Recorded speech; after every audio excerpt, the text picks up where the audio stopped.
Elara Vescovi walked into a candlelit cathedral in the heart of Rome, thinking she was a guest at some high society wedding. Instead, she discovered she was the bride. Her father had sold her to the Moretti crime family to pay off decades of hidden debt. The groom waiting at the altar was Lucien Moretti, a mafia kingpin with a scar across his face and a reputation built on blood.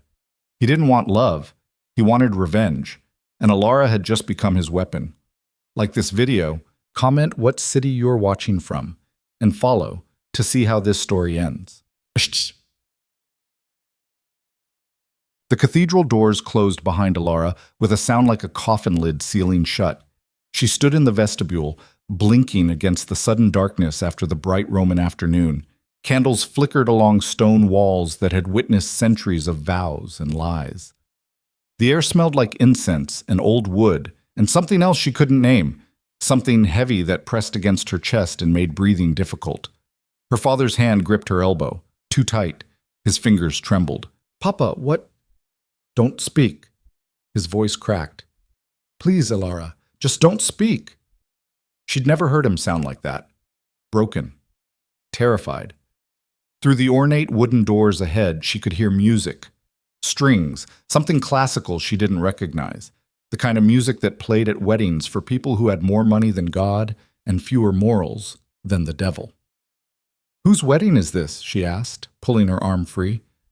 "You said it was the Baldinis. You said I needed to come because—" "There are no Baldinis." Her father wouldn't look at her, his eyes fixed on the marble floor like he was reading his own eulogy in the veins of stone. "There never were." Cold understanding began crawling up her spine. "What did you do?" He finally looked at her. 63 years old, and he looked ancient in that moment. Gray. Hollowed out. A man who'd already died, but hadn't had the courtesy to fall down yet. "I kept us alive," he whispered. Before she could respond, the inner doors opened. A man stepped through. Tall. Mid-30s, maybe. Expensive suit that probably cost more than her annual teacher's salary. He had the kind of face people wrote songs about and then regretted writing. Sharp angles, dark hair swept back, and eyes so cold they could freeze blood in your veins. A scar cut across his left cheek from temple to jaw, white against olive skin. "Miss Vescovi." His voice was smooth, controlled, the kind of calm that came right before violence. "I'm Dante. I work for the Moretti family. If you'll come with me, please." "I'm not going anywhere until someone tells me what the fuck is happening." Dante's expression didn't change. "Your father sold you to Lucien Moretti 3 weeks ago. Today is your wedding day. Those are the facts. Whether you accept them standing or screaming doesn't change what happens next." The words hit her like physical blows. Sold. Wedding. Moretti. She knew that name. Everyone in Rome knew that name. The Morettis owned half the city's politicians and all of its fear. They trafficked everything illegal and some things that should have been. They made people disappear. "Papa." She turned to her father slowly, giving him a chance to laugh, to tell her this was some sick joke. "Tell me he's lying." Her father's silence was the loudest sound in the world. "Tell me you didn't." "I had no choice." The words exploded out of him. "They were going to kill us both, do you understand? I owed them money, so much money, for so many years. I borrowed from them to keep the shop running, and then I couldn't pay it back, and the interest kept growing, and—" His voice broke completely. "They said they'd kill you first. Make me watch. I couldn't let them do that. I couldn't." Elara stumbled backward until her spine hit the wall. "How much?" "What? How much did you owe them?" 2 million euros. The number was absurd. Impossible. Her father ran a small bookshop in Trastevere. He sold used novels and antique maps to tourists. Where would he even get— "How long have you been gambling?" The question came out flat. Dead. His face crumpled. 30 years, he whispered. She'd known her father was weak. She'd known he was a coward. But this level of betrayal required a special kind of spinelessness. "And they agreed to clear your debt if you gave them me." "Not exactly." Dante spoke from the doorway. "They agreed not to kill him if he delivered you. The debt still stands. But he gets to live with it instead of die because of it. Lucien thought that was a more fitting punishment. Elara's vision blurred at the edges. Why me? I'm nobody. I teach art history to bored teenagers. I live in a one-bedroom apartment with a cat. What could they possibly want with... Your uncle is Vincent Vescovi. Dante said it like he was commenting on the weather. 15 years ago, he testified against Lucien's father in federal court. His testimony destroyed the Moretti empire and sent Matteo Moretti to prison, where he died 3 years into his sentence. Lucien has waited a long time for the right moment to balance those scales. This is that moment. The room tilted. Uncle Vincent, her mother's brother. She hadn't seen him in over a decade. He'd fled Italy right after the trial. Last she'd heard, he was living somewhere in South America under protection. What does my uncle's testimony have to do with me? Everything. The new voice came from beyond Dante. A second man moved into the vestibule. He didn't walk. He prowled, like something predatory wearing an expensive suit. Lucien Moretti. She recognized him from photographs in newspapers. Photos never captured what standing in front of him felt like. He radiated control, authority. Violence held perfectly still. He was handsome in the way that classical statues were handsome, beautiful and brutal, and completely devoid of warmth. His eyes were the color of winter ice. They raked over her once, cataloging everything, missing nothing. Your uncle took everything from my family, Lucien said quietly. So I'm taking you from his. An eye for an eye. A daughter for a father. Simple mathematics. I'm not his daughter. I'm his niece. Close enough for my purposes. Elara forced her spine straight, forced herself to meet those frozen eyes. I won't marry you. One corner of his mouth lifted, not quite a smile, more like a wound opening. You will. The alternative is watching your father die in front of you before you marry me anyway. Would you prefer that version? Her father made a sound like a dying animal. Don't hurt him, Elara said, hating herself for saying it, hating him for making her say it. Then walk. Lucien, her father started. You don't speak. Lucien's eyes never left Elara. You've already said everything that matters. You sold your daughter to save your own skin. The transaction is complete. Now you get to watch her pay for your cowardice. He extended his hand toward Elara. She looked at that hand, looked at her father's ruined face, looked at the open doorway behind her that led back to the street and a life that apparently no longer existed. If I do this, she said slowly, he stays alive. That's the deal. That's the deal. Say it, promise me. Lucien's expression didn't change. I promise that as long as you fulfill your role as my wife, your father will continue breathing, break that role, and I'll gut him myself. Clear enough? She wanted to spit in his face, wanted to claw those ice-chip eyes out of his skull, wanted to run until Rome disappeared behind her. Instead, she took his hand. His skin was warm. She hadn't expected that. Monsters should be cold to the touch. Good choice, he said. Then he pulled her through the doorway into the ceremony. The cathedral opened up into something out of a Renaissance painting. Vaulted ceilings soared overhead. Stained glass windows scattered colored light across marble floors. White flowers covered every available surface. Roses, lilies, orchids that probably cost more than her yearly rent. About 50 people filled the pews. All men. No families, no crying mothers or proud fathers. Just dark suits and darker eyes. Soldiers, enforcers, men who killed for a living and called it business. At the front of the cathedral, beneath an ornate archway, an officiant waited. Not a priest. Some kind of judge, maybe. Someone who'd perform the ceremony and ask no questions because he'd been paid not to. Lucien's hand remained locked around hers as he led her down the aisle. Her heels clicked against stone. The sound echoed. Each step felt like walking deeper into a trap that would never open again. She tried to catalog escape routes, doors, windows, weaknesses. There were none. Don't, Lucien murmured, so quiet only she could hear. Whatever you're planning, don't. I'm not planning anything. You are. You're calculating angles, looking for exits, wondering if you could run fast enough in those shoes. He glanced down at her. You couldn't. And even if you made it outside, I have 30 men positioned throughout the district. You'd be back here in under 3 minutes, probably bruised, definitely terrified. Is that how you want to start our marriage? I don't want to start our marriage at all. And yet here we are. They reached the altar. The officiant was a thin man with wire glasses and the nervous energy of someone who knew exactly what kind of people he was dealing with. He cleared his throat. Shall we begin? Wait. Elara pulled her hand free, turned to face Lucien directly. I need to understand something. You're doing this for revenge. Fine. But what happens after? When the satisfaction wears off? When you've had your symbolic victory over my uncle who isn't even here to see it? What then? Lucien studied her. Something shifted in his expression. Not softness exactly, more like curiosity. Then you'll be my wife. You'll live in my home. You'll appear at my side when required. You'll play the role expected of you. He paused. And if you're smart, you'll learn to survive it. Survive? She laughed. It came out sharp and broken. What a romantic vision. Romance isn't part of this transaction. No, just spite and cruelty and making an innocent person suffer for sins she didn't commit. There are no innocent people in this world, Miss Vescovi. His voice dropped lower. Only people who haven't been caught yet. Before she could respond, he nodded to the officiant.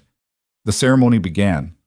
The words washed over her, vows she didn't mean, promises she wouldn't keep, legal binding that meant nothing except as a cage. When the officiant asked if she took Lucien Moretti as her husband, she opened her mouth to say no, to scream, to refuse.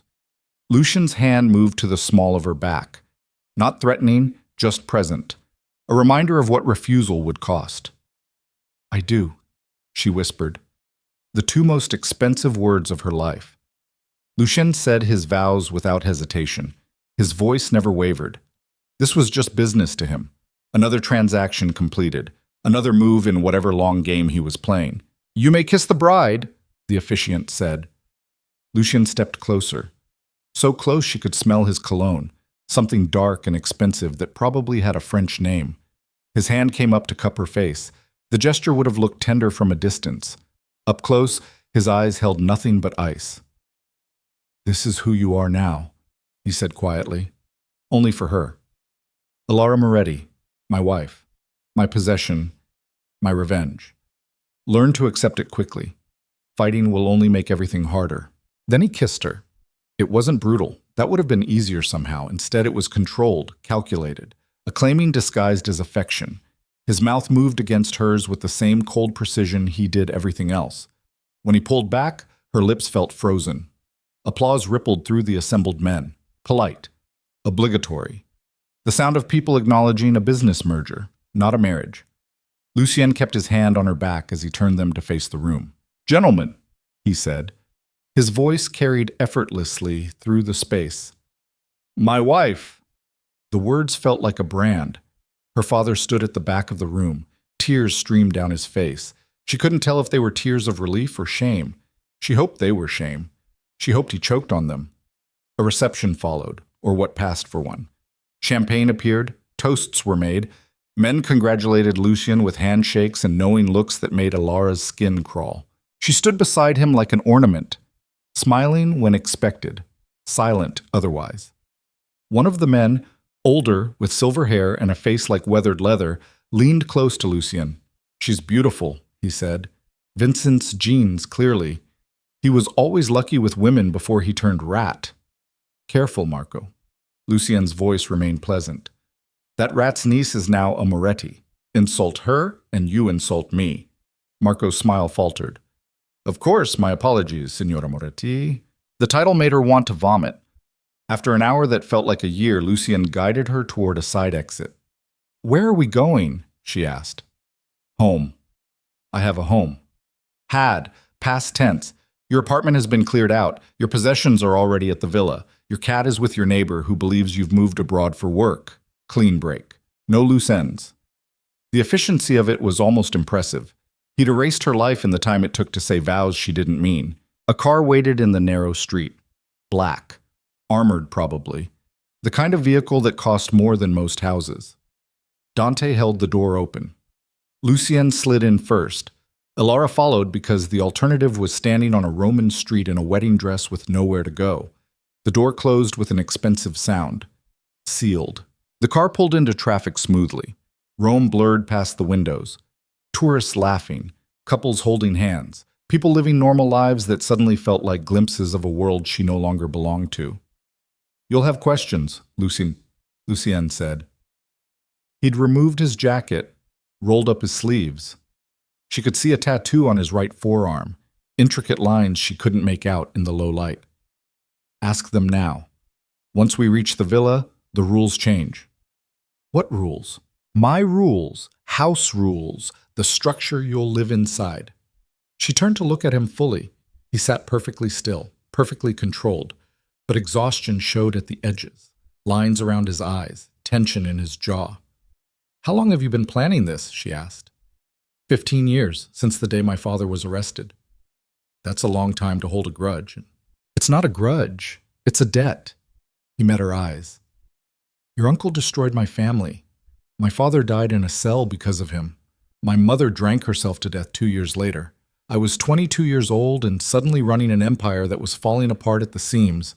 I've spent every day since rebuilding what was taken from me. This," he gestured between them, "this is the final piece. The closing chapter." "I'm not a chapter. I'm a person. Your leverage, there's a difference." The bluntness should have surprised her. It didn't. "Does my uncle even know that you took me?" A smile ghosted across Lucien's face, genuine this time, satisfied. "Oh, he knows. I sent him a wedding invitation 3 weeks ago, along with photos, copies of the marriage documents, everything he'd need to understand exactly what his choices cost." He paused. "He sent a very angry letter back. Threatened to come kill me himself if I touched you." And nothing. He's a coward living under protection. He won't come. He'll sit wherever he's hiding and torture himself with guilt he's 15 years too late feeling. Lucien's smile sharpened. "That's almost better than killing him, letting him live with what he's done to you, knowing it's his fault. Perfect punishment." Elara's hands curled into fists in her lap. "You're a monster." "Yes." No hesitation. No defense. "But I'm a monster with principles. I keep my promises. You do what's required of you, and your father lives. You try to run, and I'll bring his body back to you in pieces. Simple arrangement." "Simple," she laughed bitterly. "You've built a life around punishing people for your father's mistakes, and you call that simple?" Something flickered in his expression, there and gone too fast to identify. "My father's mistakes?" His voice went very quiet, dangerous quiet. "My father was betrayed by someone he trusted, someone he protected. Vincent Vescovi owed everything to my family, and he repaid that debt by putting my father behind bars. Don't talk about mistakes when you don't understand the history. I understand that you've trapped me inside your revenge fantasy and called it justice." Justice. He turned the word over like he was tasting it. Justice is making sure traitors understand the cost of their betrayal. Justice is making sure cowards like your father face consequences.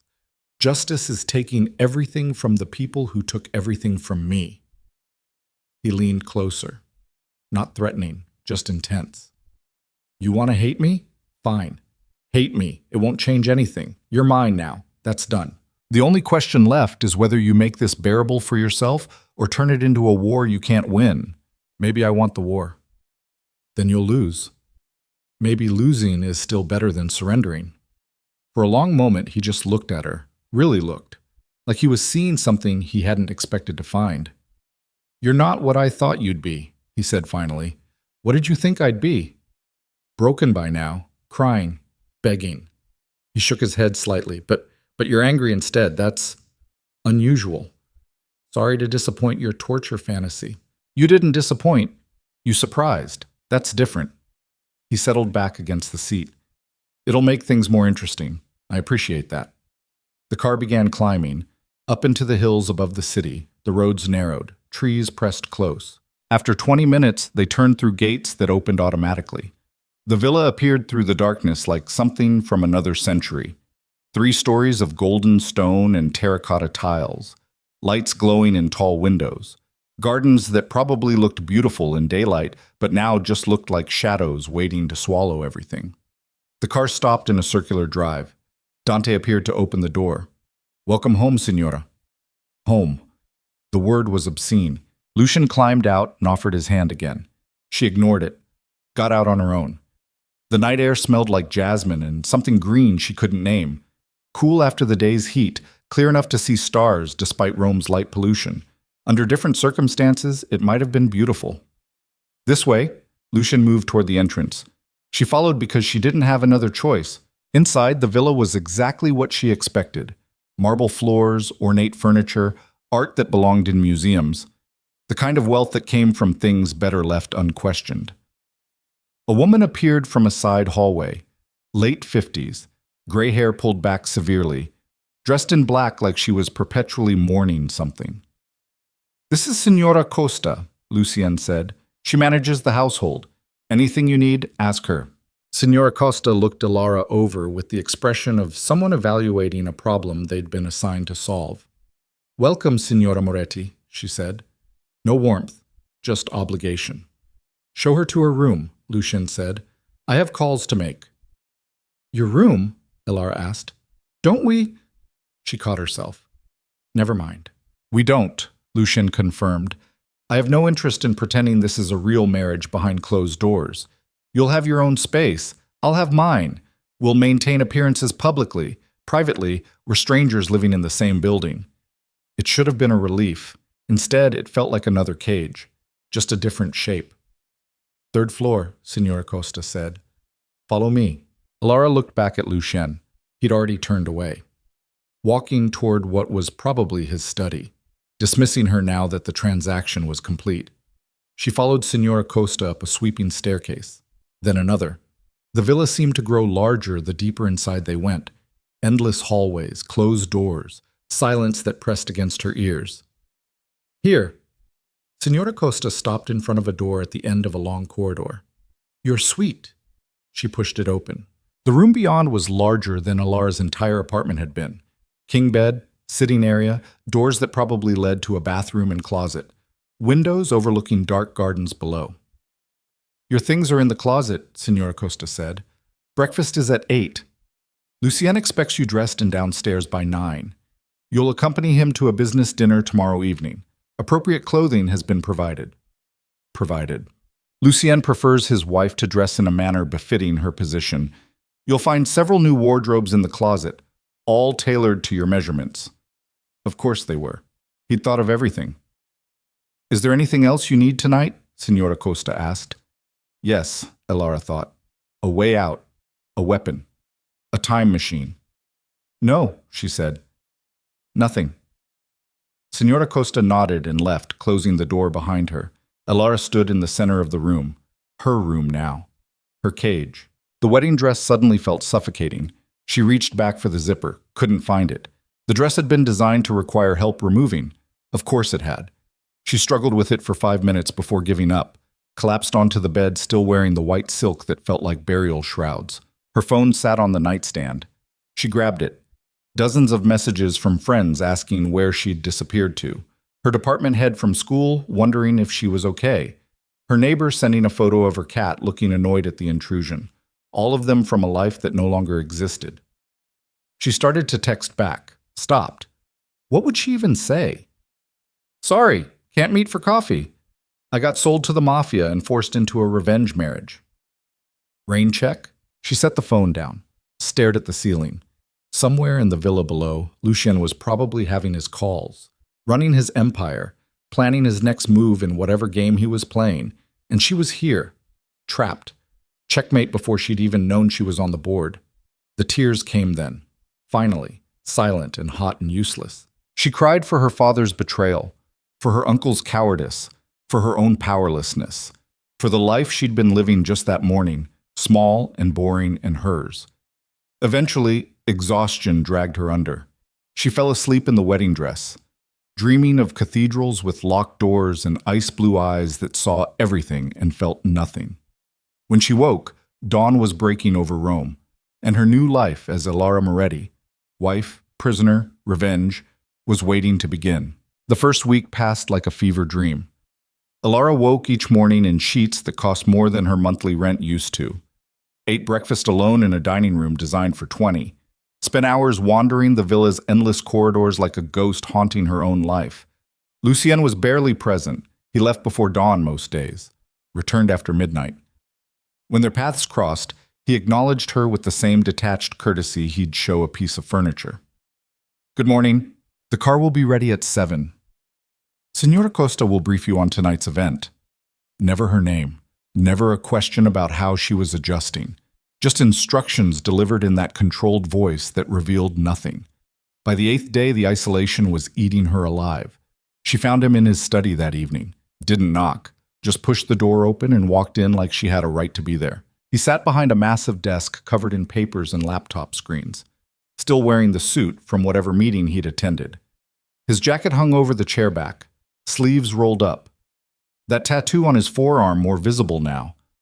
A sword wrapped in thorns, the detail intricate enough that someone had spent hours carving it into his skin. He looked up, eyebrows rising slightly. "Was there something you needed?" "Yeah, a conversation. Remember those? When two people actually speak to each other instead of existing in parallel silence?" "I'm working." "You're always working." "Yes, that's how empires function." He returned his attention to the screen. "If you're bored, there are books in the library, films in the media room. Senora Costa can arrange." "I don't want a fucking movie." Her voice came out sharper than intended. "I want to understand what I'm supposed to be doing here. You dragged me into this revenge marriage, and now you're just ignoring me. So what's the point? Am I supposed to sit in this prison and look pretty? Wait for you to remember I exist? What?" Lucien set down his pen with careful precision, leaned back in his chair. Those ice chip eyes fixed on her fully now. "You're supposed to be my wife," he said, "which means presenting a united front when required. Tomorrow night, we're attending a gala. Politicians, businessmen, other families. You'll stand beside me. You'll smile. You'll make it clear that I'm a man who has everything under control, including a beautiful wife who adores him. That's your function." "So I'm a prop." "You're a statement. There's a difference." Not from where I'm standing. Something flickered across his expression. Annoyance, maybe. Or curiosity. "What exactly did you expect, Elara? That we'd play house? Have meaningful conversations over dinner? Pretend this is something other than what it is?" "I expected you to at least acknowledge that I'm a human being trapped in your bullshit vendetta." "I've acknowledged it. I'm keeping you alive and comfortable. That's more than most people in your situation would receive." "How generous." "It is, actually." He stood, moved around the desk toward her. Not aggressive, just present, filling the space. "Do you know what happens to people who cross my family? They disappear. Permanently. Your uncle's testimony should have earned you the same fate. Instead, you're living in luxury with every need met. The only thing you've sacrificed is freedom. Perspective, Elara. Learn some." She held her ground even though every instinct screamed to step back. "You want me to be grateful? For being kidnapped? For being forced into a marriage that exists to punish someone else? I want you to be smart. Grateful is optional." He stopped a few feet away, close enough that she could see the exhaustion he hid so well. The tension in his shoulders, the way his jaw was locked so tight it probably ached. "This isn't personal. It never was. You're collateral damage. Accept it and adjust. Fight it and you'll only hurt yourself." "Maybe I want to hurt." "Then you're stupider than I thought." The words hung between them, sharp, final. Elara turned to leave, got halfway to the door before his voice stopped her. "The gala tomorrow. Wear the navy dress in your closet, hair up, diamond earrings, be downstairs at 6. She didn't turn around. "Go to hell. Already there. You're just visiting." She left before she said something that would cost her father his life. The gala was exactly what she expected. Palazzo ballroom. Crystal chandeliers. People who measured their worth in zeros and their morality in negative integers. Lucien kept his hand on her waist the entire evening. Not possessive, just present. A constant reminder that she belonged to him now in the eyes of everyone watching. They moved through the crowd like sharks through water.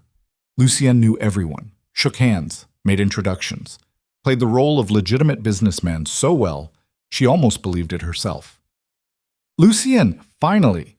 A man in his 50s approached with a woman half his age on his arm. I heard rumors you'd gotten married. Didn't believe them until now. Marco. Lucien's smile didn't reach his eyes. Allow me to introduce my wife. Elara, this is Marco Santini. He handles our shipping interests. Shipping. Right. That's what they were calling it. Enchanted. Marco took her hand, kissed it with the enthusiasm of someone who'd been drinking since noon. You're even more beautiful than the photos suggested. How did Lucien convince someone like you to marry him? Blackmail? Threats? He laughed like it was a joke. Elara smiled. Actually, my father sold me to pay off his gambling debts. Very romantic. The laughter died. Marco's face went pale. His companion suddenly found her champagne fascinating. Lucien's hand tightened on Elara's waist. Warning. She has a dark sense of humor, Lucien said smoothly. Part of her charm. Of course. Yes. Well. Marco backed away like he'd touched something radioactive. Lovely meeting you both. Excuse me. He disappeared into the crowd. Lucien steered Elara toward a quieter corner. His expression remained pleasant for anyone watching. His voice dropped to a whisper. What the fuck was that? The truth. The truth gets people killed at events like this. Do you understand what you just did? Marco will be telling that story to everyone he knows by midnight. By morning, half of Rome will be questioning whether our marriage is legitimate. Good. Maybe then they'll know what kind of monster you are. His eyes went flat, dangerous. You want to embarrass me? Fine. But remember who pays the price when you misbehave. He leaned closer, lips near her ear. To anyone watching, it probably looked intimate. One phone call. That's all it takes. Your father dies screaming, and you spend the rest of your life knowing it was your fault. Is that rebellion worth it? Her stomach twisted. You're a coward, she whispered, hiding behind threats because you can't actually control me. I don't need to control you. I just need you to behave. He straightened, smiled for the watching crowd. Now smile, Kara. We have appearances to maintain. She smiled. It felt like swallowing glass. They stayed another hour. Elara played the role perfectly after that, laughed at jokes that weren't funny, nodded at conversations about things she didn't care about. Let Lucien guide her through the performance like a puppet on golden strings. By the time they returned to the villa, her face hurt from fake smiling. Lucien didn't speak to her the entire ride home, just stared out the window like she'd ceased to exist. When they reached the house, he went straight to his study, slammed the door hard enough to rattle the paintings on the walls. Elara stood in the entrance hall, shaking, not from fear, from rage so pure it felt like acid in her veins. Signora Moretti? Signora Costa appeared from the kitchen. Can I get you anything? How long have you worked for him? The question seemed to surprise her. 12 years. And in 12 years, has he always been this much of a bastard? Or is it a recent development? Signora Costa's expression didn't change. Lucien is complicated. That's a diplomatic way of saying he's a psychopath. He's a man who's survived things that would have destroyed most people. She moved closer, lowered her voice. I don't expect you to understand him, or like him, but if you're smart, you'll learn to read him, his patterns, his triggers, the things that make him volatile. Why would I do that? So I can be a better prisoner? So you can survive being his wife? Signora Costa's eyes held something almost like sympathy. He's not cruel for the sake of cruelty, but he's been at war his entire adult life. People at war don't have the luxury of softness. They forget how to be human. If you remind him, I don't want to remind him of anything. I want to go home. This is home now. This is hell. Signora Costa sighed. Hell is relative, Signora. Compared to what could have happened to you, this is mercy. She left Elara standing alone in the marble entryway. Mercy. Everyone kept using that word like it meant something. The days bled into weeks. Elara settled into the rhythm of captivity. Breakfasts alone. Afternoons wandering the villa's extensive grounds. Evenings attending whatever event Lucien deemed necessary for appearances. She learned his patterns. He woke before dawn, spent an hour in the gym on the ground floor, took calls until 9, left for meetings, returned late. drank scotch in his study until past midnight. He never smiled unless someone was watching, never showed weakness, never let his guard drop even for a second. 2 weeks after the disastrous gala, she found herself in the villa's library. 3 stories of books floor to ceiling, the kind of collection that took generations to build. She'd been avoiding it. Books reminded her of her father's shop, of the life she'd lost. But boredom finally won. She was examining a first edition of something French when the door opened. Lucien walked in, stopped when he saw her. "Sorry," she said flatly. "Didn't realize the library was off limits, too." "It's not." He moved to a shelf near the window, pulled down a leather-bound volume. "I came for this." "What is it?" "Poetry. Dante's Inferno. Appropriate reading material given our current circumstances." Despite everything, she almost smiled. He noticed. His eyebrows rose. "Something funny?" "You. Reading poetry. Doesn't fit the ruthless crime lord aesthetic. Most people are more than their job description." He opened the book, flipped through pages. "My father used to read this to me, before everything fell apart. He said it was important to understand that hell isn't a place. It's a state of being. You carry it with you." The honesty surprised her. Lucien didn't do personal revelations. "Do you?" she asked. "Carry hell with you?" He looked up, met her eyes directly. "Every day?" The moment stretched. Something shifted in the air between them. Not softness exactly, just recognition. 2 people trapped in circumstances neither wanted. Then his phone rang. The moment shattered. He answered, listened. His expression went cold. "When?" Pause. "How many?" Pause. "Handle it. I'll be there in 20 minutes. He hung up, the poetry book forgotten on the shelf. "What's wrong?" Elara asked. "Nothing that concerns you. Someone attacked something. I heard it in your voice." He paused halfway to the door, turned back, studied her with that unsettling focus. "One of our warehouses was hit. 5 men dead. Shipment stolen." His jaw tightened. "The Valentis." "Who?" "Another family. They've been testing our territory for months. This is the first time they've drawn blood." He grabbed his jacket from where he'd left it draped over a chair. "Stay inside the villa until I return. Don't go near the windows. Don't answer the door for anyone except Signora Costa or Dante." "You think they'll come here?" "I think they're making a statement, and statements sometimes require follow-through." He moved toward her. For a second she thought he might touch her face.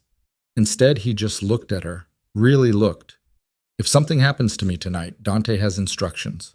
You'll be protected. Your father will be protected. That promise stands regardless." "Why are you telling me this?" "Because even monsters keep their word." Then he was gone.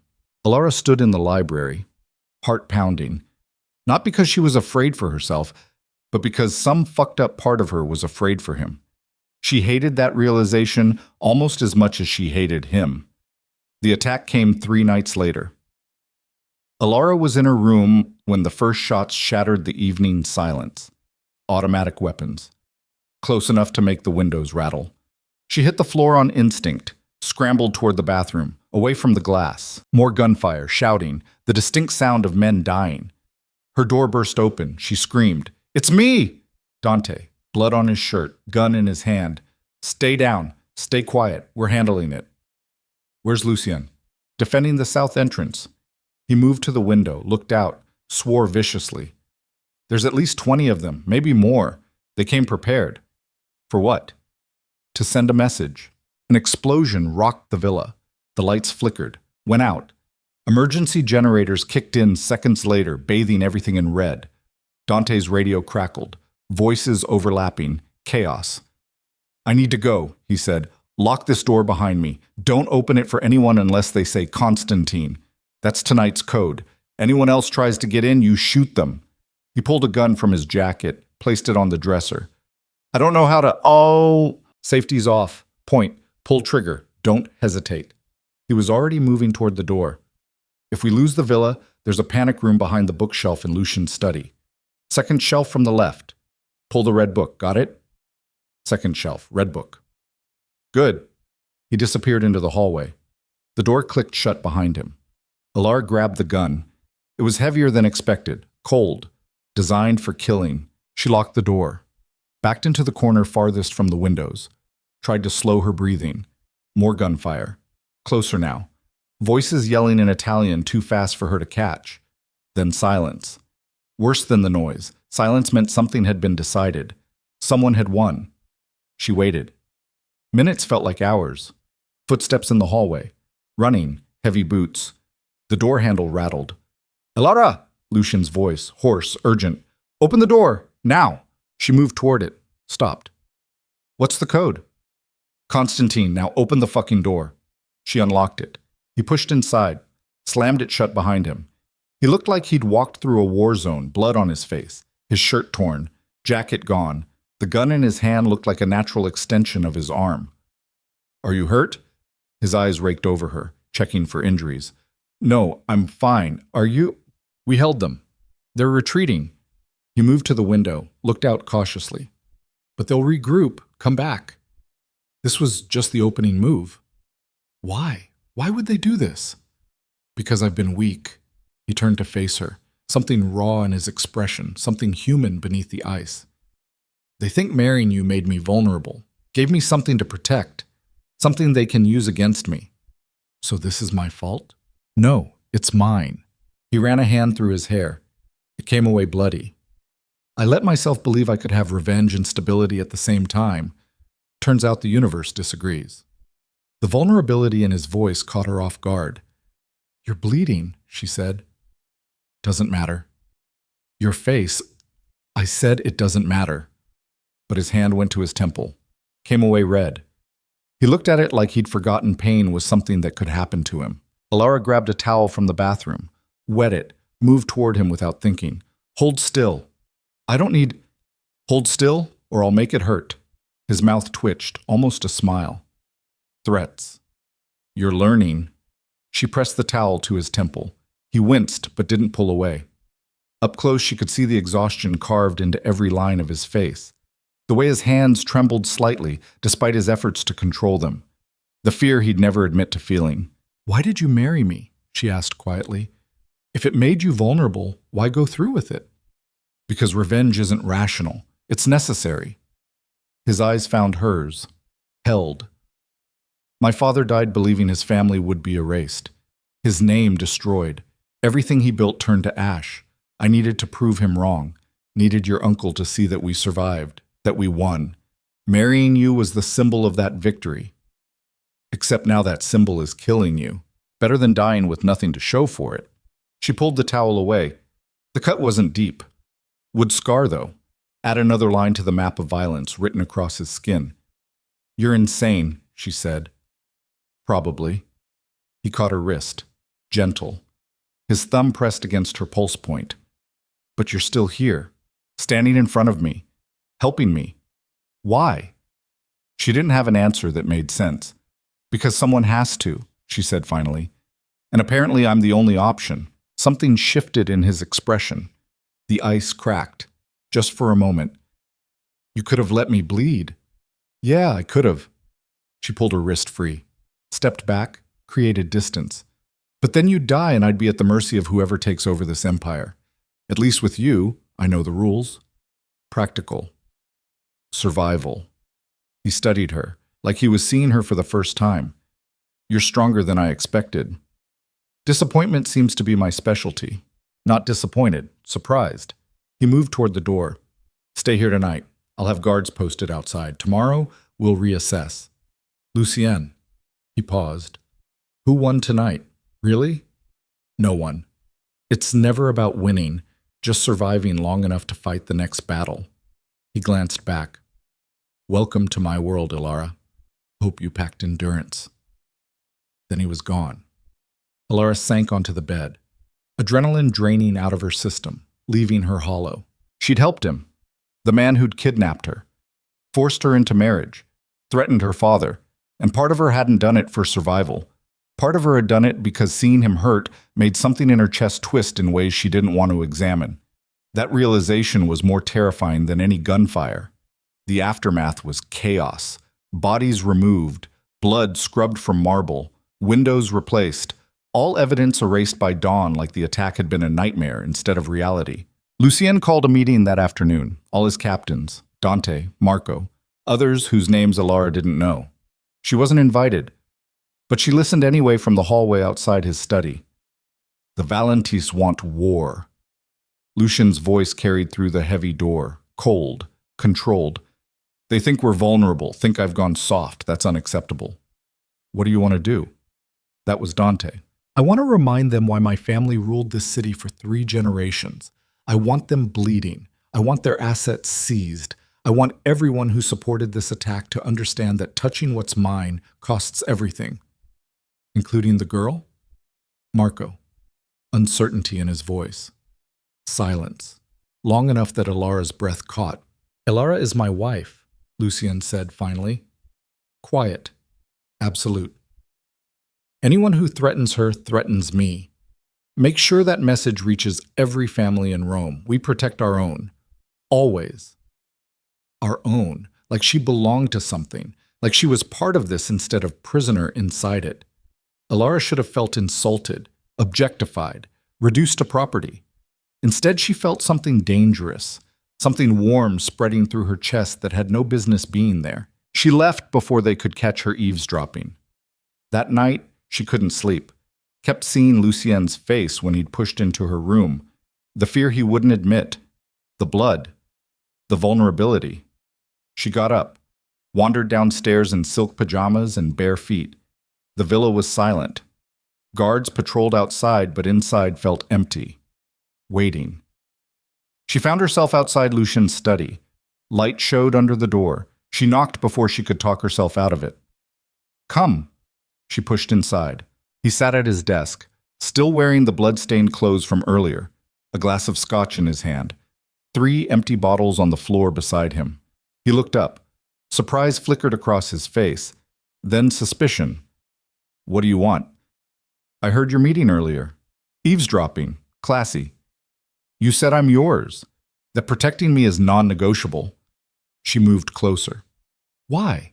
I'm just revenge, just a symbol. Why would you risk a war for me? He stared into his scotch like it held answers. Because you're my wife, and I keep my promises. He looked up, eyes bloodshot, exhaustion and alcohol stripping away his usual control.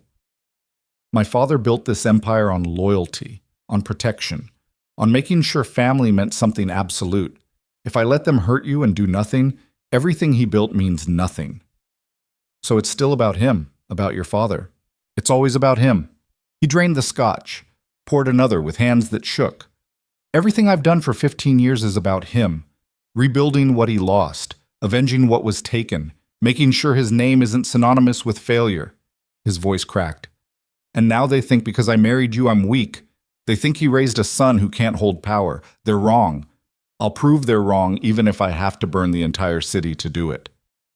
Lucien? Go to bed, Elara. He turned away. I'm drunk and angry, and you don't want to be here for what comes next. But she didn't move. Couldn't. Because the man in front of her wasn't the cold kingpin who'd forced her down an aisle. This was someone lost. Someone who'd built his entire life around avenging a man he'd never had time to grieve. When did your father die? She asked softly. Why does it matter? Because you've never mourned him.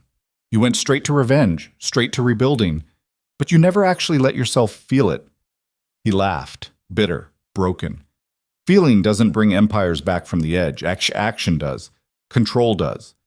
Making sure everyone understands that the Moretti family can't be destroyed. He stood, swayed slightly.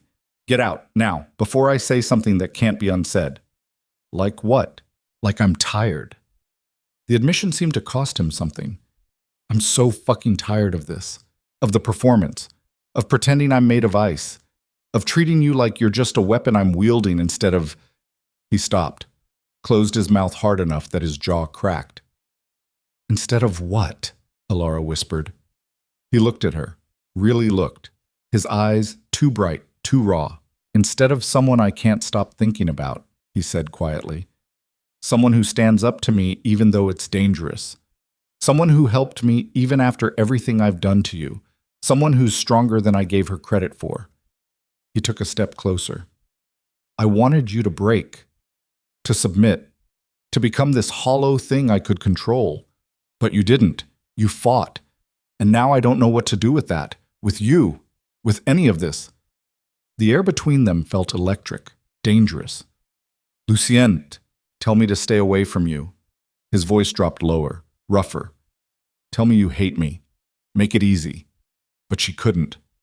Because somewhere between the cathedral and tonight, between fear and fury, something had shifted. Something neither of them could name, but both could feel. I should hate you, she said. But you don't. I don't know what I feel.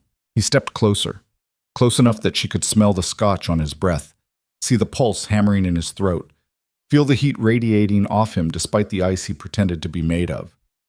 This is a mistake, he murmured. Biggest one I've ever made. Then stop. I can't. He kissed her. Not like at the wedding, not controlled or calculated. This was desperate, raw. A man drowning and pulling her under with him. She should have pushed him away, should have run, should have remembered that this was the monster who'd stolen her life. Instead, she kissed him back. His hands tangled in her hair, her fingers dug into his shoulders. They stumbled backward until her spine hit the desk. Papers scattered, the scotch glass fell, shattered on marble. Neither of them cared. This was wrong, fucked up, a betrayal of everything she should want, but his mouth tasted like smoke and expensive liquor and something darker she couldn't name. His body was all controlled power, barely restrained, and for the first time since the cathedral, she felt something other than fear. She felt alive. He pulled back suddenly, breathing hard, eyes wild. This doesn't change anything, he said. Tomorrow, you'll still be trapped. I'll still be your captor. This doesn't fix what I've done. I know. You should run, now, while I'm giving you the chance. I'm tired of running. Something broke in his expression, the last wall coming down. Then God help us both. He kissed her again, softer this time, slower, like he was memorizing the shape of her mouth, the taste of her.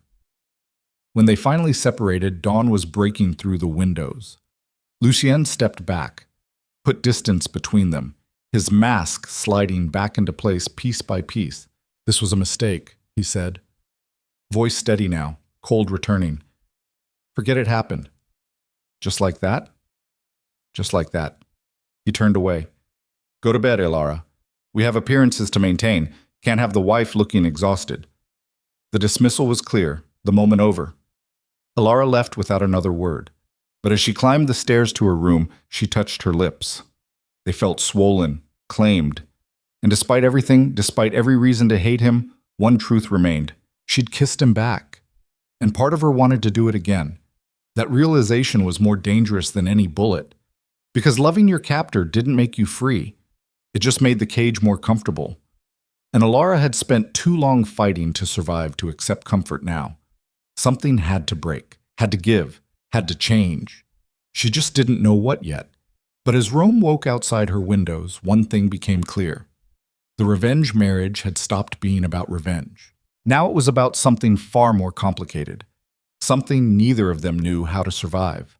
And somewhere in the villa below, Lucien stood in his study, staring at the shattered Scotch glass on the floor, the broken pieces reflecting morning light like a metaphor for everything he'd just destroyed. He'd crossed a line tonight, one he couldn't uncross. And the war with the Valentes suddenly felt like the least dangerous battle he was fighting.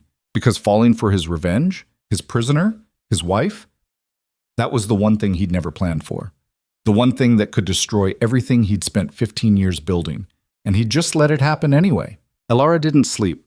She lay in bed watching the ceiling until sunrise bled through the curtains, painting everything the color of old wounds. The kiss replayed in her mind on endless loop, the taste of scotch and desperation, the way Lucien's hands had trembled when they touched her face, the raw honesty in his voice when he'd admitted he couldn't stop thinking about her. She should have felt victorious. She'd cracked the Ice King, found the human underneath. Instead, she felt terrified. Because caring about him meant he could hurt her in ways that had nothing to do with threats or violence. Meant she was walking deeper into a cage she'd never escape. At 7, Senora Costa knocked. Breakfast in 20 minutes. Lucien wants to see you afterward. Of course he did. Elara dragged herself from bed, showered until the water ran cold, dressed in jeans and a simple shirt because fuck his wardrobe of designer cages. When she walked into the dining room, Lucien was already there, suit perfect, hair styled, every trace of last night's vulnerability erased like it had never existed. He looked up from his coffee. His expression revealed nothing. "Good morning." "Is it?" She poured herself coffee. Black. Bitter. Seems like a relative term. "We need to talk about last night." "You mean the part where you kissed me? Or the part where you pretended it never happened?" His jaw tightened. "Both." She sat across from him, forced herself to meet those ice-chip eyes. "I'm listening." He set down his cup with careful precision. "What happened was a mistake.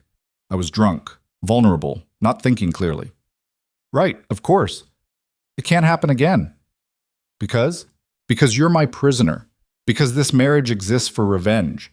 Because crossing that line makes everything more complicated than it already is." He leaned forward.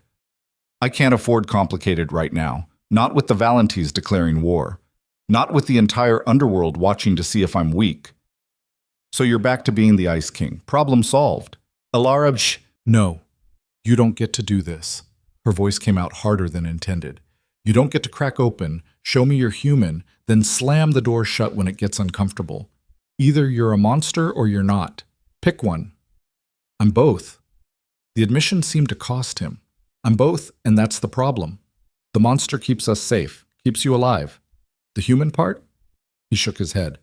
"The human part gets people killed." Before she could respond, Dante burst through the door. No knock, no warning. His face was ashen. "We have a problem." Lucien stood immediately. "What kind?" "The federal kind. They raided 3 of our warehouses this morning, seized everything, arrested 20 men." Dante's eyes flicked to Elara, then back to Lucien. "They had warrants, knew exactly where to look, what to find." The temperature in the room dropped 10 degrees. "Someone talked," Lucien said quietly, dangerously.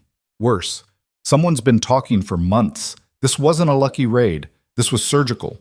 They knew our rotation schedules, our shipment manifests, security codes." Dante swallowed hard. "We have a rat." Lucien's hands curled into fists on the table. "Who?" "Don't know yet, but whoever it is has access to everything. High level, someone close." The implications hung in the air like poison gas. Elara watched Lucien's expression shift, watched the mask slam into place, watched him become something cold and lethal. "Round up the captains, everyone who has access to warehouse operations. I want them in the conference room in 1 hour." His voice could have cut glass. "And find out who the fuck betrayed us before I start killing people at random." Dante left.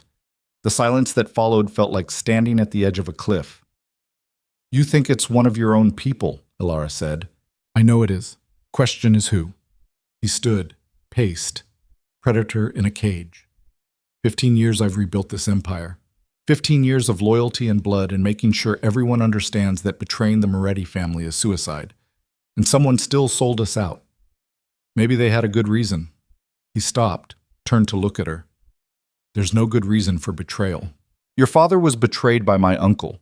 You spent 15 years plotting revenge for it. Built your entire life around punishing that betrayal."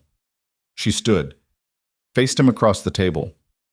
"What if whoever did this feels the same way? What if you've hurt them so badly that revenge was the only option left?" Something flickered in his eyes.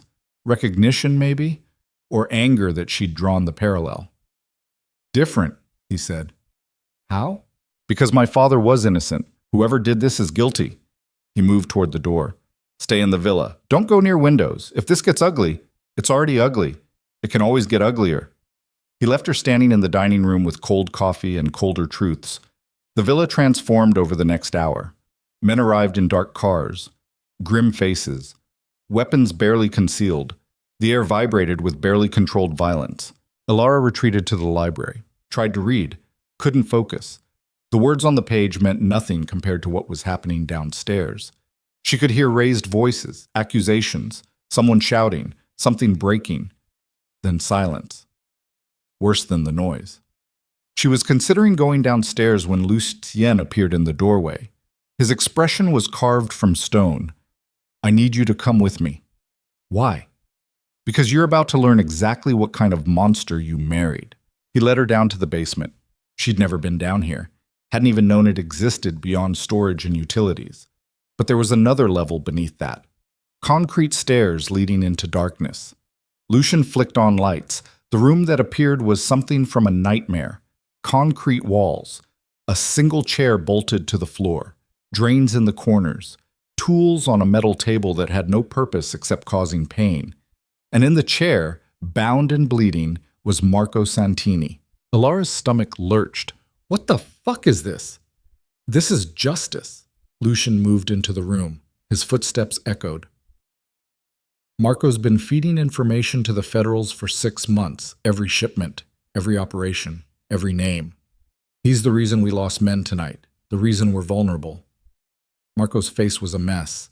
Blood dripped from his nose, his left eye was swollen shut, but he managed to lift his head. Fuck you, Lucien. Original. Lucien picked up something from the table, a pair of pliers. You want to tell me why? After everything my family did for you? After we made you rich, protected you, gave you power? Marco spat blood on the floor. Your family destroyed mine 30 years ago. My father worked for Matteo, did everything he was told. And when the trial came, your father threw him to the wolves, let him take the fall. He died in prison while Matteo got protected, while you got to rebuild. So yeah, I talked. I gave the Federals everything, and I'd do it again. The room went very still. Lucien's expression didn't change. Your father was guilty. So was yours, Marco's voice strengthened despite the pain. Matteo Moretti wasn't some innocent victim. He was a monster who got what he deserved. And you're just like him, building an empire on blood and calling it family. Well, guess what? Your empire's crumbling, and I helped make it happen. Lucien moved so fast, Elara barely saw it. The pliers connected with Marco's hand. Bones cracked. Marco screamed, Lucien, stop! Elara couldn't watch this, couldn't be part of it. He turned to look at her. His eyes were empty, void where a soul should be. This is what I am, he said quietly. This is what survival looks like in my world. If I don't make an example of him, everyone will think they can betray me. The empire falls. Everything my father built dies. I can't let that happen. Your father's dead! The words exploded out of her. He's been dead for 12 years. When does it end? When do you stop sacrificing everything for a man who isn't here to see it? When I've balanced the scales. The scales will never be balanced. She moved closer, ignoring Marco's whimpers, focusing only on Lucien. You're chasing a ghost, building monuments to someone who made mistakes, who hurt people, who maybe didn't deserve the loyalty you're killing yourself to honor. His hand tightened on the pliers. You don't know what you're talking about. Then tell me, what did your father do? Really? Not the story you've told yourself? The truth? The truth? His laugh was broken. The truth is that my father was exactly what Marco said. A monster. He trafficked weapons that killed civilians. He ordered executions. He destroyed families. His voice cracked. But he was my father, and Vincent Vescovi betrayed him, and that betrayal cost me everything. So you married me to punish a man who told the truth? The words hung between them, sharp, undeniable. Lucien's face went gray, like she'd reached inside his chest and ripped out something vital. Get out, he whispered. Lucien, get the fuck out!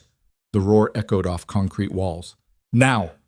Elara ran, up the stairs, through the villa, to her room where she locked the door and pressed her back against it. Her hands shook. Her breath came in gasps. She'd just crossed a line that couldn't be uncrossed. She'd forced him to see what he'd spent 15 years denying, and she had no idea what he'd do with that realization. Downstairs, something crashed. Glass breaking. Lucien's voice raised in fury or grief or both. Then silence. Hours passed. Elara stayed in her room, waiting, listening. Eventually, Dante knocked. Elara, you need to come downstairs. Why? Because Lucien's about to do something stupid and you're the only person who might stop him. She opened the door. Dante looked exhausted. Blood on his shirt that probably wasn't his. What happened to Marco? Alive. For now. Lucien let him go. That shocked her. He what? Said killing him wouldn't change anything. Said violence for violence just creates more bodies. Dante shook his head. I've known Lucien 15 years. I've never heard him talk like that. Whatever you said to him, it broke something. Where is he? Study. Drinking. He's got a gun on the desk and he keeps staring at it like he's solving a math problem. Ice flooded Elara's veins. She ran. The study door was open. Lucien sat behind his desk. 4 empty scotch bottles lined up like soldiers. A pistol rested on top of papers she couldn't read from the doorway. He looked up when she entered. His eyes were red, devastated. You were right, he said, voice flat, empty. Everything I've done, everything I've built, it's all been for a man who didn't deserve it. A man who destroyed lives, who made choices that got people killed. And I've spent 15 years worshiping his memory like he was a saint instead of what he really was. Lucien, do you know what Vincent's testimony revealed? The weapons deals, the civilian deaths? He laughed bitterly. 300 people died because of guns my father sold. 300. Men, women, children. They died screaming, and my father didn't give a fuck because the money was good. Elara moved closer, slowly, like approaching a wounded animal. That's not your sin, isn't it? I've spent 15 years defending him, avenging him, punishing people who tried to stop him. His hand moved toward the gun. I married you to hurt your uncle for telling the truth. I've become the same monster my father was. Maybe worse because I knew better and did it anyway. You're not a monster. Yes, I am, and you know it. You've known it since the cathedral.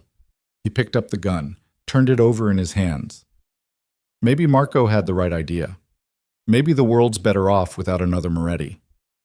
Put the gun down. Why? Give me one reason. Because I won't let you. She reached the desk, put her hand over his, felt how cold his skin had become. You want to know the truth? Fine. You're broken, damaged. You've done terrible things for terrible reasons, but you're also the man who filled this villa with art supplies because you learned I used to teach. You're the man who protected me even when it made you vulnerable. You're the man who kissed me like I mattered instead of just being a weapon. That doesn't erase what I've done. No, but it means you're more than your worst choices, more than your father's legacy. She squeezed his hand. You want to honor him?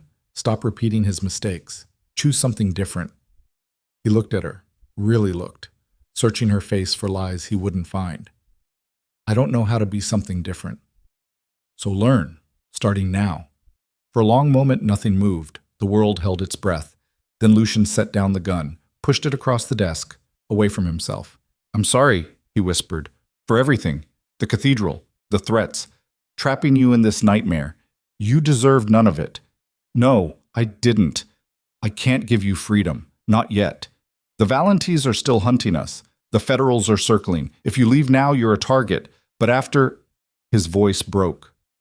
After this is over, I'll let you go. Divorce, new identity, whatever you need. I swear it. The promise should have filled her with relief, joy, hope. Instead, it felt like losing something she hadn't realized she wanted to keep. Okay, she said quietly. Before either could speak again, an explosion rocked the villa. The windows blew inward, glass everywhere. Elara hit the floor. Lucien covered her body with his. Gunfire erupted, close, inside the house. They're here, Lucien said. The Valentis. They waited until we were weak. How many? Too many. He pulled her up, grabbed the gun from the desk. There's a panic room behind the bookshelf. Second shelf. Red book. You remember? I'm not hiding while you die. You don't have a choice. Yes, I do. She grabbed a paperweight from the desk. Heavy glass, better than nothing. You taught me how to survive. Now let me show you I learned. He looked at her, something raw in his expression. Pride, maybe. Or terror. Stay behind me. Don't be a hero. If I tell you to run, you run. Deal. They moved into the hallway. Smoke thick in the air. Fires burning somewhere below. Shouts. Screams. The distinct sound of men dying. Dante appeared from the chaos. Blood streaming from a head wound. They breached the south wing. 20 men at least. Professional. Ex-military, maybe. Fall back to the north stairwell, Lucien ordered. Get the men consolidated. We hold the upper floors. Sir, do it! Dante disappeared back into the smoke. Lucien pulled Elara toward the stairs. They'd made it halfway when a man stepped from the shadows, gun raised, aimed at Lucien's head. Elara didn't think, just moved, threw herself between them. The shot was deafening in the enclosed space. Hot pain exploded through her shoulder. She stumbled, fell. Lucien's roar was inhuman. The gun in his hand spoke twice. The man dropped. Then Lucien was on the floor beside her, hands on her face, her shoulder, blood everywhere. No, no, no. Elara, stay with me. Fuck. Dante. I'm okay, she managed. The pain was incredible, white hot, spreading. Just a shoulder, just a shoulder. He laughed, broken, terrified. You just took a bullet for me. Why the fuck would you do that? Because I'm tired of watching people die. The words came out thick, hard to form. And because you're an idiot who thinks he has to save everyone alone. Dante appeared, saw the blood, swore viciously. Get her to the panic room, Lucien ordered. Patch her up. Don't let anyone through that door. What about you? I'm ending this. He looked down at Elara, touched her face with hands covered in her blood. I'll come back. I promise. You better. She forced a smile. Someone has to teach me how to survive your world. You already know. He kissed her forehead, gentle, final. You've been surviving it since the day we met. Then he was gone. Running toward the gunfire instead of away from it, Dante hauled Elara up, half-carried her to the study, found the red book. The bookshelf swung open, revealing a small room lined with weapons and medical supplies. This is going to hurt, Dante warned. He cut away her shirt, examined the wound. Bullet went through, that's good. But you're losing blood fast. He worked quickly. Field medic efficiency. Packing the wound, bandaging. Elara bit her lip hard enough to taste copper. Outside, the battle raged. Explosions, gunfire, men screaming, then silence, worse than any noise. The door burst open. Elara's hand went to a gun Dante had placed beside her. But it was Lucien, covered in blood and soot and other things she didn't want to identify. Alive. It's done, he said, voice hoarse. The Valentis are dead. All of them. The ones who didn't die here are being hunted. By morning, they won't exist. He crossed to where she sat, collapsed beside her, let his head fall back against the wall. You saved my life, he said. Yeah, guess I'm stupid that way. The stupidest. He reached for her hand, held it like she might disappear. I don't deserve it. You. Any of this. Probably not. But I'm keeping you anyway. If you'll stay. He turned his head to look at her. Not as a prisoner, as a choice. Your choice. Elara stared at him. This broken, blood-soaked man who'd kidnapped her, married her, threatened her, then fought an entire criminal empire to keep her safe. She should have said no. Should have taken the freedom he'd offered and run. Instead, she squeezed his hand. Ask me again when I'm not bleeding. His laugh was exhausted, genuine. Deal. Outside, Rome burned. Inside, two people who should have been enemies sat in a concrete bunker holding hands while the world fell apart around them. And somehow, against all logic and reason, they'd both survived. For now. The villa looked like a war zone when dawn broke. Bullet holes in marble, blood soaked into priceless rugs. Bodies had been removed, but the stains remained. 16 of Lucien's men dead, 32 Valenti soldiers killed in the assault, and it wasn't over. Elara woke on a couch in the panic room. Her shoulder screamed. The bandages were soaked through. Dante had given her something for the pain, but it barely touched the edge. Lucien sat across from her in a chair, still wearing the blood-crusted clothes from last night. He hadn't slept, just watched her like he was afraid she'd disappear if he looked away. You should change, she said. Her voice came out rough. Later. Lucien, they'll come again. He leaned forward, elbows on knees, exhaustion carved into every line of his face. The Valentis had allies, families who supported them. They won't let this stand. We killed their patriarch last night, his sons, his captains. That requires an answer. How many? 3 families, maybe 4. Depends who commits. He ran a hand through his hair. It was matted with dried blood. We're outnumbered, outgunned. The Federals are circling because of Marco's information. We're fighting a war on two fronts, and we're losing. So what do we do? We? He looked at her, something fragile in his expression. You're injured. You've done enough. And I took a bullet for you. I'm invested now. She tried to sit up. Pain lanced through her shoulder. She bit back a scream. Besides, you promised to teach me survival. Lesson's not over. Despite everything, his mouth twitched, almost a smile. You're insane. Learned from the best. Dante appeared in the doorway. His head was bandaged, one arm in a sling. We've got movement. 3 cars approaching from the east. Unknown plates. Lucien stood immediately. Grabbed a gun from the weapons rack. How many? 6 men, maybe more in the vehicles. Get everyone to defensive positions. No one fires unless I give the order.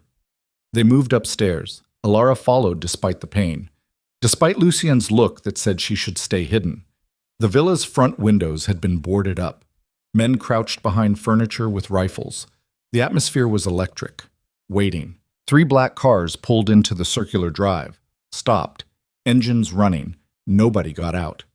What are they doing? Elara whispered. Showing strength. Making us wait. Psychological warfare. Lucien's jaw was tight. They want us to shoot first. Give them justification for whatever comes next. Minutes crawled by. The sun climbed higher. Heat built inside the boarded villa. Finally, 1 car door opened. A man stepped out. Late 60s, silver hair, expensive suit that somehow looked clean despite the chaos. He walked toward the villa like he was approaching a business meeting. No weapon visible. Hands loose at his sides. That's Antonio Ricci, Dante said. Runs the North Territory. He and the Valentis were cousins through marriage. He's here for blood, Lucien said, but Antonio stopped 20 feet from the entrance, raised his hands, showing he was unarmed. Lucien Moretti. His voice carried. Steady, controlled. I'm here under truce flag. I want to talk. Just talk. Send someone out, or come yourself. Your choice. Lucien's finger rested on the trigger. It's a trap. Maybe, Dante said. Or maybe they want to negotiate. You did kill 32 men last night. That's expensive. Maybe they'd rather deal than bleed more. Or maybe they want me outside so a sniper can put a bullet in my head. Elara touched his arm. Let me go. Absolutely not. I'm injured. Non-threatening. If they wanted to shoot someone, they'd pick you, not me. She met his eyes. And if it is a trap, better me than you. You're the one holding this empire together. No. The word was final. Absolute. Lucien, I said no. You're not walking into a kill zone. End of discussion. Then what's your plan? Hide in here until they bring a rocket launcher? Eventually, we have to engage. He stared at her, conflict tearing across his face, the part of him that was still human warring with the part that made impossible decisions. If anything happens to you, it won't. You don't know that. Neither do you, but we're out of options. She held out her hand. Give me your phone. If this goes bad, I'll call. You'll hear everything. After a moment that felt like eternity, he pulled out his phone, dialed her number. The call connected. He tucked his phone in his pocket. You run at the first sign of trouble. Don't be brave. Don't be stupid. Just run. Yes, sir. She managed a weak smile. Try not to shoot me in the back on my way out. She walked to the door before she could lose her nerve. Her shoulder throbbed. Blood seeped through the bandages, but she forced her spine straight, forced herself to look stronger than she felt. The door opened. Rome's heat hit her like a wall. Antonio watched her approach. His expression was unreadable, calculating. Signora Moretti, I'd heard Lucien had married. Didn't believe it until now. Believe it. She stopped 10 feet away, close enough to talk, far enough to run if necessary. You wanted to talk. I'm listening. Where's Lucien? Inside, with about 40 guns aimed at your head. He thought sending me was safer. Antonio's mouth twitched. Smart man. Cowardly, but smart. What do you want? I want to understand why I shouldn't burn this villa to the ground with everyone inside. He said it conversationally, like discussing the weather. The Valentis were family. Lucien slaughtered them, Honor demands a response. The Valentines attacked first. They breached the villa, killed 16 men. Lucien defended his home. After years of territorial aggression, after he married into the Vescovi bloodline specifically to antagonize enemies. Antonio took a step closer. Don't pretend this started last night. This has been building since Lucien took over. Since he decided revenge was more important than peace. The words hit harder, because they were true. So what do you want? Blood for blood? More bodies? I want to know if he's worth saving. Antonio's eyes were sharp, assessing. The old families are tired of war, tired of funerals, tired of looking over our shoulders waiting for the Federals to kick down our doors. The Moretti Empire is dying. Everyone can see it. The question is whether we let it die quietly or if we burn it down ourselves. And if I said Lucien wants peace, that he's changed, I'd say you're either lying or delusional. Men like Lucien don't change. They just find new ways to wage old wars. Elara's shoulder was bleeding heavier now. She could feel it soaking through her shirt, weakness creeping in at the edges. You're wrong, she said. I've seen him change. Seen him choose mercy when violence was easier. He let Marco Santini live last night. Could have killed him for betrayal. Didn't. That's not the action of a man who only knows war. Antonio studied her. You love him. The statement wasn't a question. She stopped. Tried to find the lie. Couldn't. I don't know what I feel, but I know he's trying. And killing him won't bring the Valentines back. It'll just create more widows, more orphans, more blood that can never be washed clean. For a long moment, Antonio said nothing. Just looked at her with eyes that had seen too many wars, too many funerals. You took a bullet for him, he said finally, nodding at her shoulder. Last night.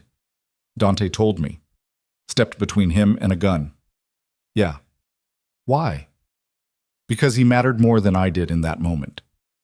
To the Empire? Or to you? She met his gaze directly. Both. Antonio's expression shifted, something like respect. I'm going to walk away now. When I do, you're going to tell Lucien that he has 48 hours, 2 days to prove he wants peace more than revenge, 2 days to show he's not his father. He turned back toward his car. If he can do that, the families will consider terms. If not, we'll burn Rome until the Moretti name is nothing but ash and memory. What does proving it look like? That's for him to figure out. Antonio opened his car door, paused. You're stronger than you look, Signora. Try to survive what's coming. You might be the only thing keeping that man from becoming a complete monster. The cars pulled away, dust rising in their wake. Elara stood in the drive until they disappeared. Then her legs gave out. She hit the gravel hard. Lucien was there in seconds, hauling her up, hands on her face, her arms, checking for new injuries. I'm okay, just... The world tilted. Okay, maybe not okay. He carried her inside, set her on a couch. Dante was already pulling out medical supplies. You're bleeding everywhere, Lucien said, voice tight. Why didn't you tell me it was this bad? Because you wouldn't have let me go. She grabbed his wrist. Lucien, listen. Antonio said you have 48 hours to prove you want peace. 2 days to show you're not your father. If you can do that, the families will negotiate. If not, they'll come with everything they have. He sat back, processing. 48 hours. How do you prove you want peace? Dante asked.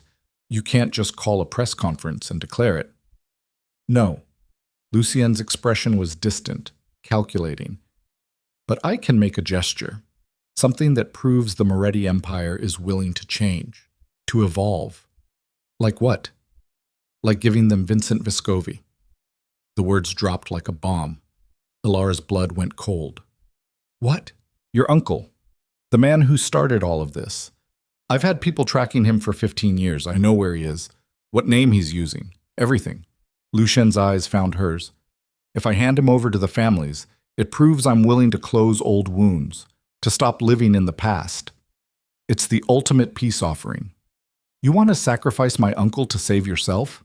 I want to end a cycle that's been destroying people for decades. Your uncle's testimony was righteous. It put away criminals, but it also created me, created this war. Handing him over says that cycle ends. That revenge is over. He'll die. You know that. They'll torture him for what he did to their families. Probably. No hesitation, no apology. But it's him or Rome burns. Him or hundreds die. Him or we keep fighting until there's nothing left. He leaned forward. You asked me to choose something different. This is different. Strategic instead of emotional. Calculated instead of vengeful. It's still murder.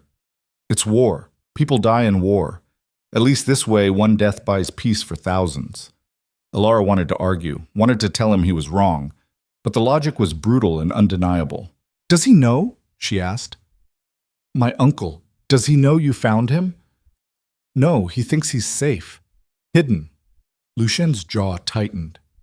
I've been watching him for 3 years, waiting for the right moment. This is it. I want to see him first. What? Before you hand him over, I want to see him, ask him why, understand what he did and why he did it. She forced herself to sit up despite the pain. You owe me that much. Lucien looked at her for a long time, something complicated moving behind his eyes. He's in Buenos Aires. We can be there in 8 hours. But Elara, he touched her face, gentle. This won't change anything. He betrayed my family, made choices that led to deaths. Whatever justification he gives won't make those facts disappear. I know, but I need to hear it anyway. Okay. He stood. Dante, get the plane ready. Medical kit. Extra security. We leave in 2 hours. Sir, you're in no condition to... 2 hours. Make it happen. Dante left muttering about insane bosses. Elara grabbed Lucien's hand before he could follow. Thank you. Don't thank me yet. You might hate what you learn. I already hate most of what I've learned. One more truth won't break me. You're sure about that? She wasn't, but she nodded anyway. They flew through the night, private jet, medical equipment, Dante and 4 other men serving as security. Elara spent most of the flight drifting in and out of consciousness while Lucien sat beside her, his hand wrapped around hers like an anchor. Buenos Aires appeared at dawn, sprawling and chaotic and beautiful in the early light. A car met them at the private airfield, drove through streets waking up to morning, street vendors, coffee shops. Normal people living normal lives. They stopped in front of a modest apartment building in Palermo. Nothing fancy. Nothing that screamed witness protection. 5th floor, Lucien said. Apartment 5C. He's been living as Eduardo Santos. Works as a translator, keeps to himself. How did you find him? Money, patience, the kind of resources that come with running an empire. He looked at her. Last chance to change your mind. Once we go up there, there's no going back. There was no going back the moment you married me in that cathedral. Fair point. They took the stairs. Dante and 2 men went first, clearing the path, making sure no one was waiting to ambush them. When they reached 5C, Lucien knocked. 3 times. Deliberate. Footsteps inside. A pause. The sound of locks disengaging. The door opened. Vincent Vescovi stood in the doorway. Late 50s, gray at the temples, lines around his eyes that hadn't been there in old photos. He wore reading glasses and a cardigan, like someone's professor uncle. Then he saw Lucien. His face went white. Hello, Vincent, Lucien said pleasantly. May we come in? Vincent tried to slam the door. Dante caught it, forced it back open. They pushed inside. The apartment was small, neat, books everywhere. Classical music played softly from a stereo, the life of a man trying to disappear into ordinary. Vincent backed away until he hit a wall. How did you find me? I'm very good at finding people who don't want to be found, Lucien gestured to Elara. I believe you know my wife. Vincent's eyes moved to her. Recognition. Then horror. Elara? What? No, you didn't. He married me to punish you, she said, voice flat. Forced me into a revenge marriage. Turned my life into collateral damage for your testimony 15 years ago. Oh, God. Vincent's knees buckled. He slid down the wall. I'm so sorry. I didn't think he'd... You didn't think... Lucien's voice was cold. You testified against my father, destroyed my family, then ran and hid while the consequences destroyed everyone else. Very brave. Your father was a monster, Vincent's voice cracked. He was trafficking weapons that killed children, hundreds of them. I saw the manifests, the destinations, schools in conflict zones, hospitals. He knew and he didn't care because the profit margins were good. Someone had to stop him. So you went to the federals. I went to anyone who would listen. For 2 years, I tried to reason with Mateo, tried to show him what he was doing. He laughed, called me weak, said business was business and morality was for people who couldn't afford principles. Tears streamed down Vincent's face. So yes, I testified. I gave them everything, because living with his crimes was worse than dying for stopping them. Silence filled the apartment. Elara moved closer, crouched in front of her uncle despite the pain in her shoulder. Did you know this would happen? That Lucien would come for me? No, I swear, I hoped he'd moved on, built something new. I never imagined he'd hurt you for my sins. Well, he did, and now he's going to hand you over to the crime families. Let them do whatever they want to you, all to buy peace. Vincent's face crumpled. I suppose I deserve that. Do you? He looked at her, really looked. I saved lives, Elara. Hundreds, maybe thousands, by stopping your father-in-law's weapons trade. But I also destroyed lives. Lucien's, his mother's, yours. He wiped at his eyes. I don't know if the math works out in my favor. I just know I did what I thought was right, and people suffered for it. If dying balances that equation, then yes, I deserve it. Lucien had been standing silently by the window, watching, listening. Now he spoke. You're right about my father. He was a monster, worse than I wanted to believe, and you were right to stop him. The admission seemed to cost him. But you were also a coward. You could have come to me, tried to make me understand. Instead, you ran, left me to worship a man who didn't deserve it. Let me build my entire life around avenging someone who was exactly what you said he was. I was afraid. You were 22 and already terrifying. Already his son in all the ways that mattered. I didn't think you'd listen. You're probably right. Lucien moved away from the window, stood in front of Vincent. Which brings us to now.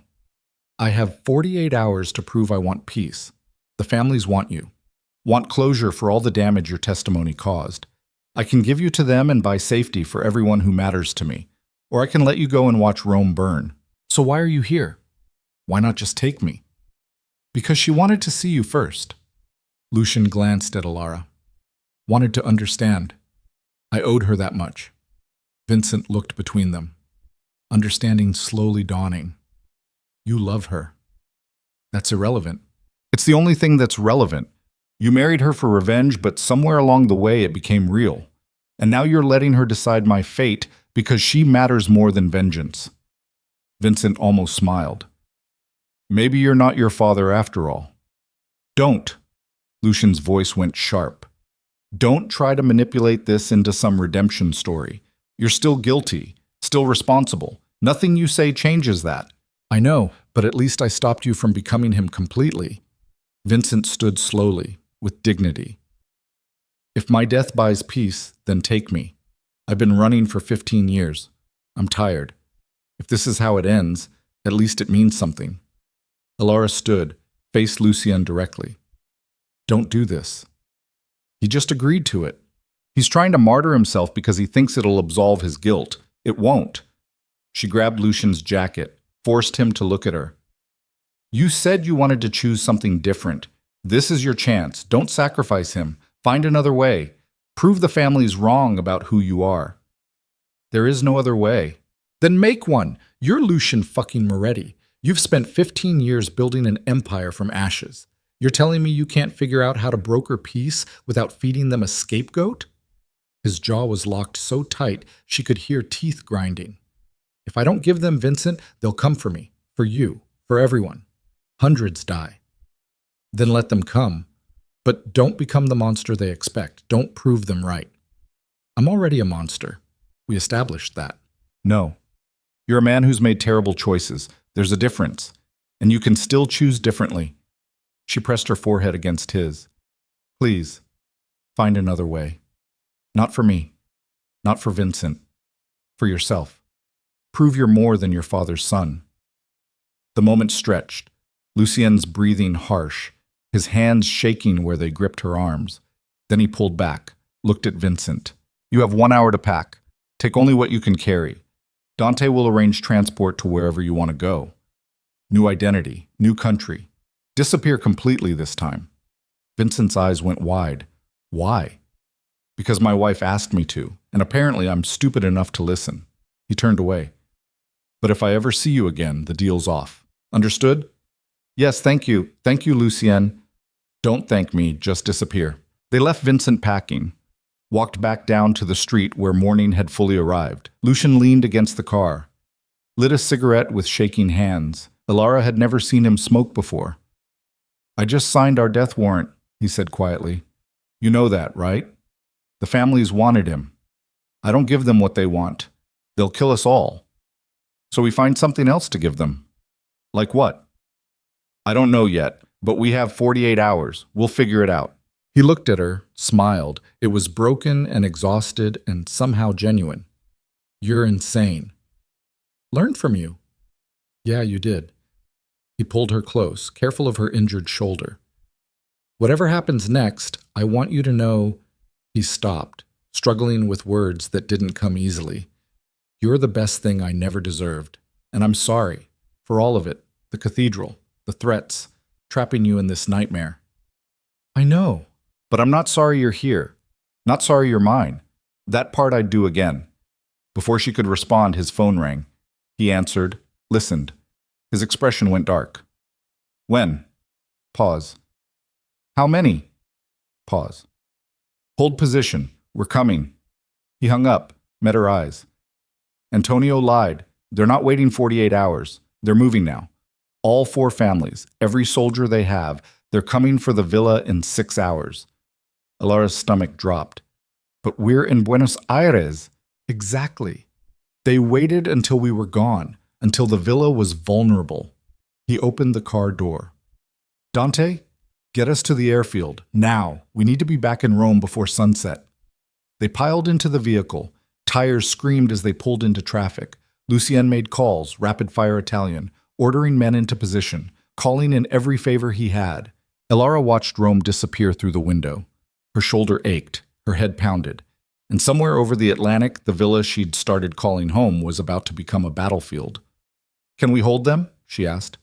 No. Not with the forces they're bringing. We'll be outnumbered 5-1.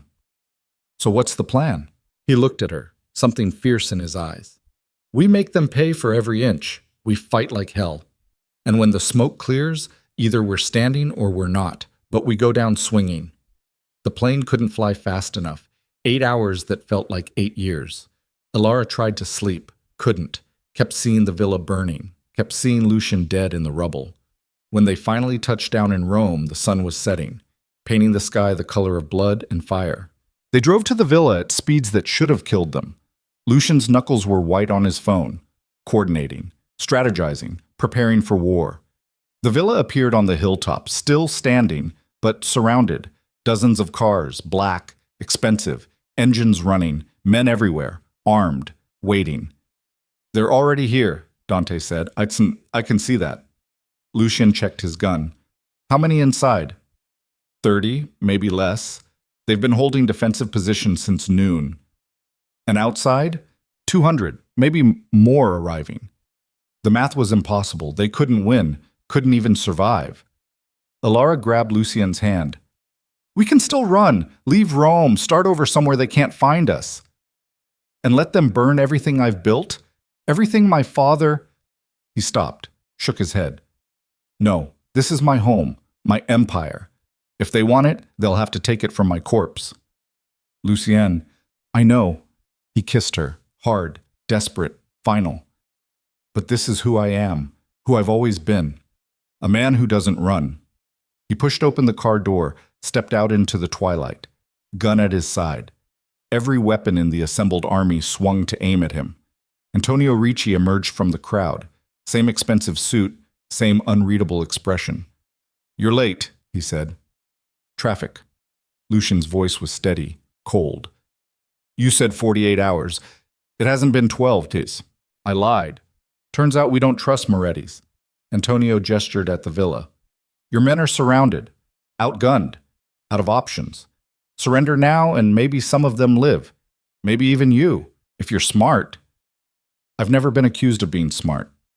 No, just stubborn. Antonio sighed. This didn't have to happen, Lucien. You could have given us Vincent. Could have proven you wanted peace. Instead, you let him go.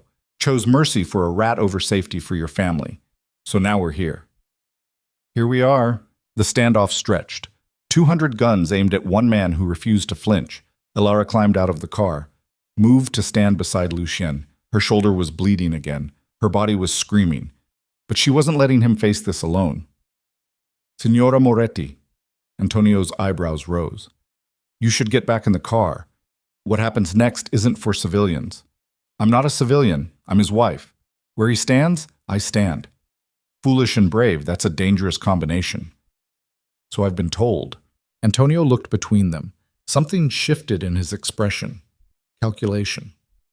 You really love her, he said to Lucien. This isn't performance. You'd die for her. Without hesitation. And you, he nodded at Elara, you'd die for him, even after everything he's done to you. Apparently, Antonio was quiet for a long moment. Then he raised his hand, every gun lowered. I'm calling it off. What? One of the other family leaders pushed forward. Antonio, we agreed. I'm calling it off, Antonio repeated, louder. Because I just watched two people choose each other over survival, over logic, over every smart play they had. That's not weakness. That's strength I haven't seen in this business in 30 years. They let Vincent go. They showed mercy. Something we've forgotten how to do. Antonio turned to face the assembled families. Look at them. Look at what we've become. We were going to execute a man for choosing love over revenge, for breaking the cycle we've all been trapped in since before most of you were born. Is that really who we want to be? Silence. Uncomfortable. Shifting. The Moretti Empire is changing, Antonio continued, evolving. Lucien's not his father. He's something different, something that might actually survive the next decade. We can either burn it down because we're afraid of change, or we can adapt, work with him, build something new.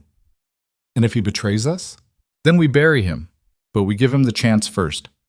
Antonio looked at Lucien. You want peace? Prove it. Open your books. Show us your operations. Prove you're going legitimate. Prove this isn't just words. Lucien's jaw worked, pride warring with pragmatism. Then he nodded. Done.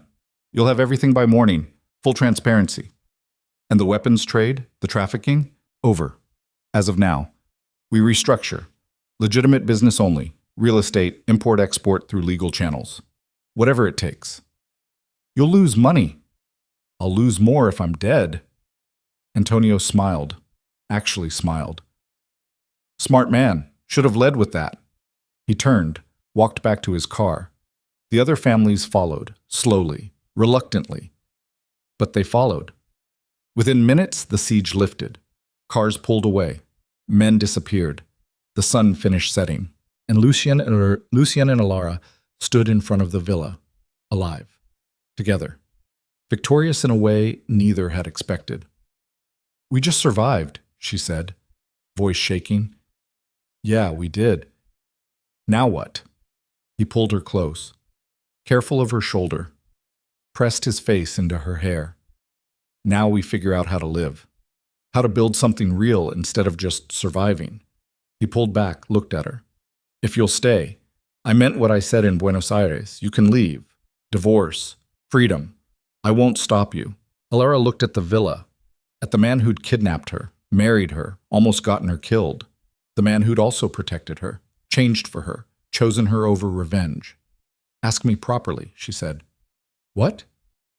You forced me to marry you in a cathedral. Didn't ask. Didn't give me a choice. So ask me now. Give me the choice you never gave me before. Understanding dawned. He sank to one knee on the gravel, took her hand. Elara Vescovi Moretti, will you stay? Not as my prisoner, not as my revenge, but as my wife, my partner, my choice. His voice broke. Because I can't do this without you. Don't want to. You're the only thing that makes any of this mean something. So please, stay. She looked down at him, this broken, violent, impossibly complicated man. And she knew her answer had been decided weeks ago. Maybe even in that cathedral when he'd given her the choice to walk or be dragged, and she'd walked. "Yes," she whispered. "I'll stay." He stood, kissed her like she was oxygen and he'd been drowning, like she was the only real thing in a world built on lies. When they finally broke apart, Rome glittered below them, the city that had nearly destroyed them both, the city they'd somehow survived. Together, they walked into the villa, into their home, into whatever future they were building from the ashes of revenge and rage. It wouldn't be easy, wouldn't be clean, would probably be messy and complicated and hard, but it would be theirs. And for two people who'd started as prisoner and captor, that was enough, for now. The villa felt different in the days that followed, quieter, like the building itself was holding its breath, waiting to see if the piece would hold or shatter like everything else had. Elara's shoulder healed slowly. Dante changed the bandages twice a day with the efficiency of someone who'd patched too many bullet wounds to count. The pain dulled from screaming to aching to a distant throb she could almost ignore. Lucien kept his promise to Antonio, opened the books, laid bare 15 years of operations for the other families to examine. The process was humiliating for a man who'd built an empire on secrets and control, but he did it anyway. Sat through meetings where men half his age questioned his decisions, where they picked apart his father's legacy and found it wanting. He came home from those meetings gray-faced and exhausted, would pour scotch and stare at nothing until Elara physically removed the glass from his hand and dragged him to bed. "They're dismantling everything," he said one night.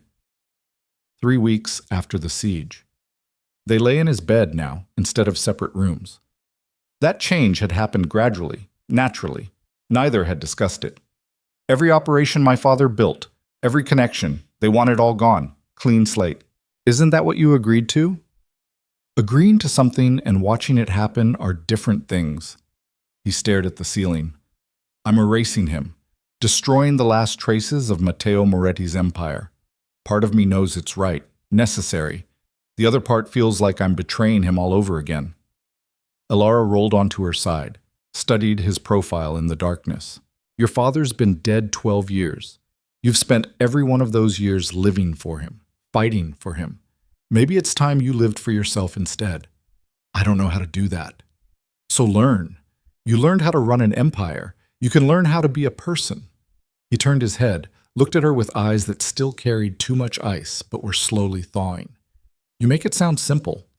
It's not, but neither was surviving everything that brought us here. We'll figure it out. He tested the word. I'm still getting used to that. Better get used to it faster. You're stuck with me now. His mouth twitched, almost a smile. Worst decision I ever made. Best mistake. That too. He pulled her close, careful of her healing shoulder. They fell asleep tangled together like people who'd forgotten they started as enemies. The restructuring took months. Lucien sold off the illegal operations to families willing to take the heat, liquidated assets that couldn't be legitimized, walked away from deals his father had spent decades building. Every sale felt like cutting away pieces of himself. But he did it anyway, because the alternative was war. And he'd finally learned that some wars couldn't be won. The villa slowly emptied of soldiers. Men who'd served the Moretti family for years found new employers. Dante stayed. Signora Costa stayed. A skeleton crew remained to maintain security, but the small army that had filled the corridors disappeared like morning fog. It should have felt like losing. Instead, it felt like breathing room. Elara started painting again. Lucien had converted one of the empty rooms into a studio. North-facing windows, natural light. More supplies than she'd ever owned in her previous life. She painted the cathedral where she'd been married, not the version from her nightmares where everything was shadow and trap. This version had light pouring through stained glass, had hope hidden in the architecture, had possibility instead of prison. Lucien found her there one afternoon, stood in the doorway watching her work. She didn't notice him at first, was too focused on getting the light exactly right. It's beautiful, he said finally. She jumped, nearly dropped her brush. Jesus. Announce yourself. Sorry. He moved into the room, studied the canvas. You changed the ending. What? The cathedral. In your painting. It's not the place where your life ended. It's where something else began. She set down her brush.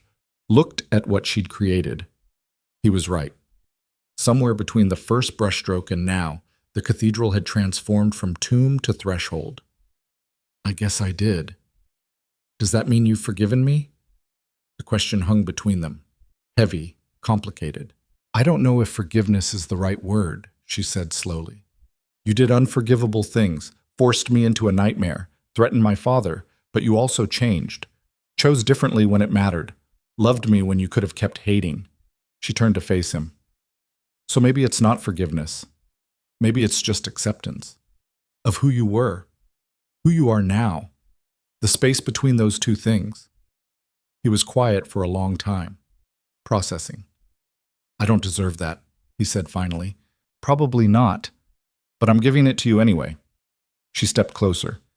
We can spend the rest of our lives cataloging your sins and my trauma, or we can build something new from the wreckage. Your choice. I choose you. I keep choosing you. Then prove it. Not with words, with action. Show me the man you're becoming is better than the one I married. How?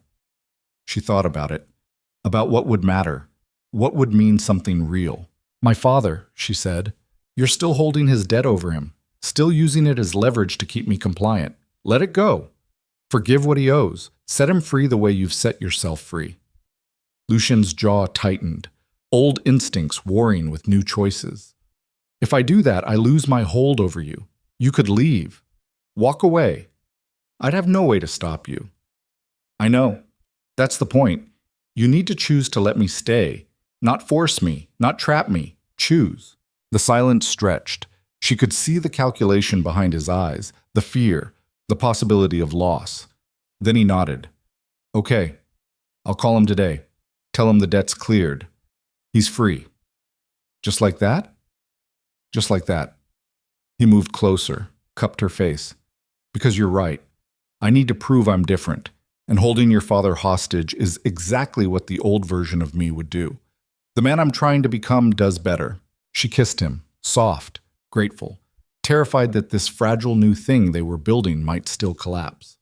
But it didn't. It held. Lucien called her father that evening. The conversation was brief, clinical. He forgave the 2 million euros, erased the debt completely, told him he was no longer under threat.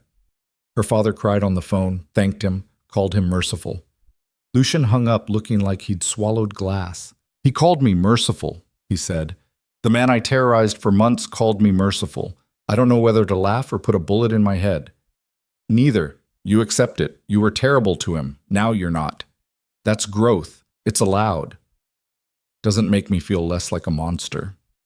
Good. Monsters don't feel guilty. The fact that you do means you're still human. He pulled her into his arms, held her like she was the only thing keeping him tethered to humanity.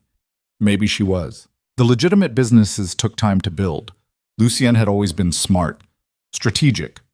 Those skills translated well to legal enterprises, real estate development, import-export through proper channels, investments in tech startups that might actually change the world instead of just bleeding it. He was still ruthless, still calculated. But the violence was gone. The need to hurt people to prove strength. So, Rome noticed. Articles appeared in newspapers about Lucien Moretti's transformation, from crime lord to legitimate businessman, from monster to something almost respectable. He hated the attention, but he tolerated it because it was part of the price, part of proving he'd changed. 6 months after the siege, Elara's paintings started appearing in galleries. Small shows at first, local venues, then bigger. Milan, Florence. Eventually an exhibition in Venice that drew collectors from across Europe. She exhibited under her own name, Elara Moretti. The name she'd once hated but now wore like armor. Proof that she'd survived being married to a monster and come out the other side still herself. Lucien attended every opening, stood quietly in corners watching people examine her work, pride burning in his eyes that he'd never learned to hide completely. At the Venice exhibition, a critic approached him. You're Lucien Moretti, her husband. I am.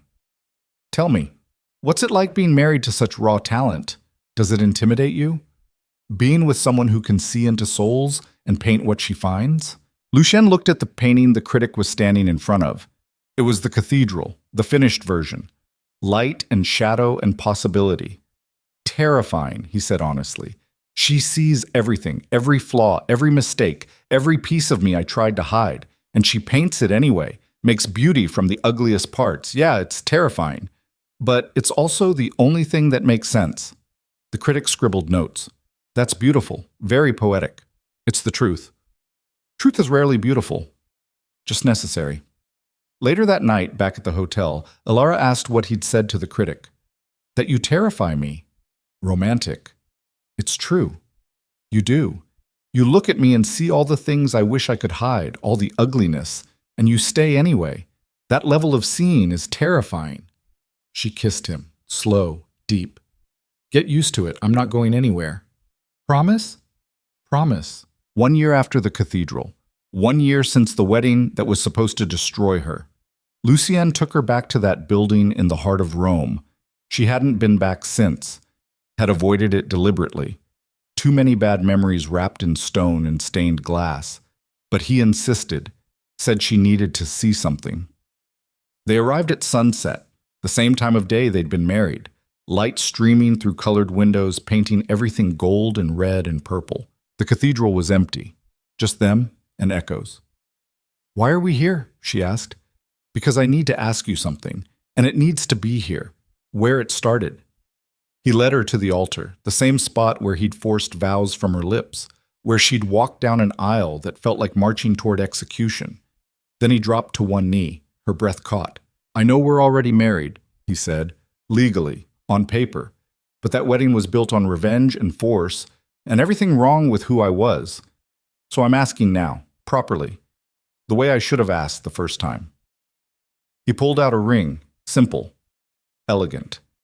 Nothing like the ostentatious diamond he'd forced on her finger a year ago.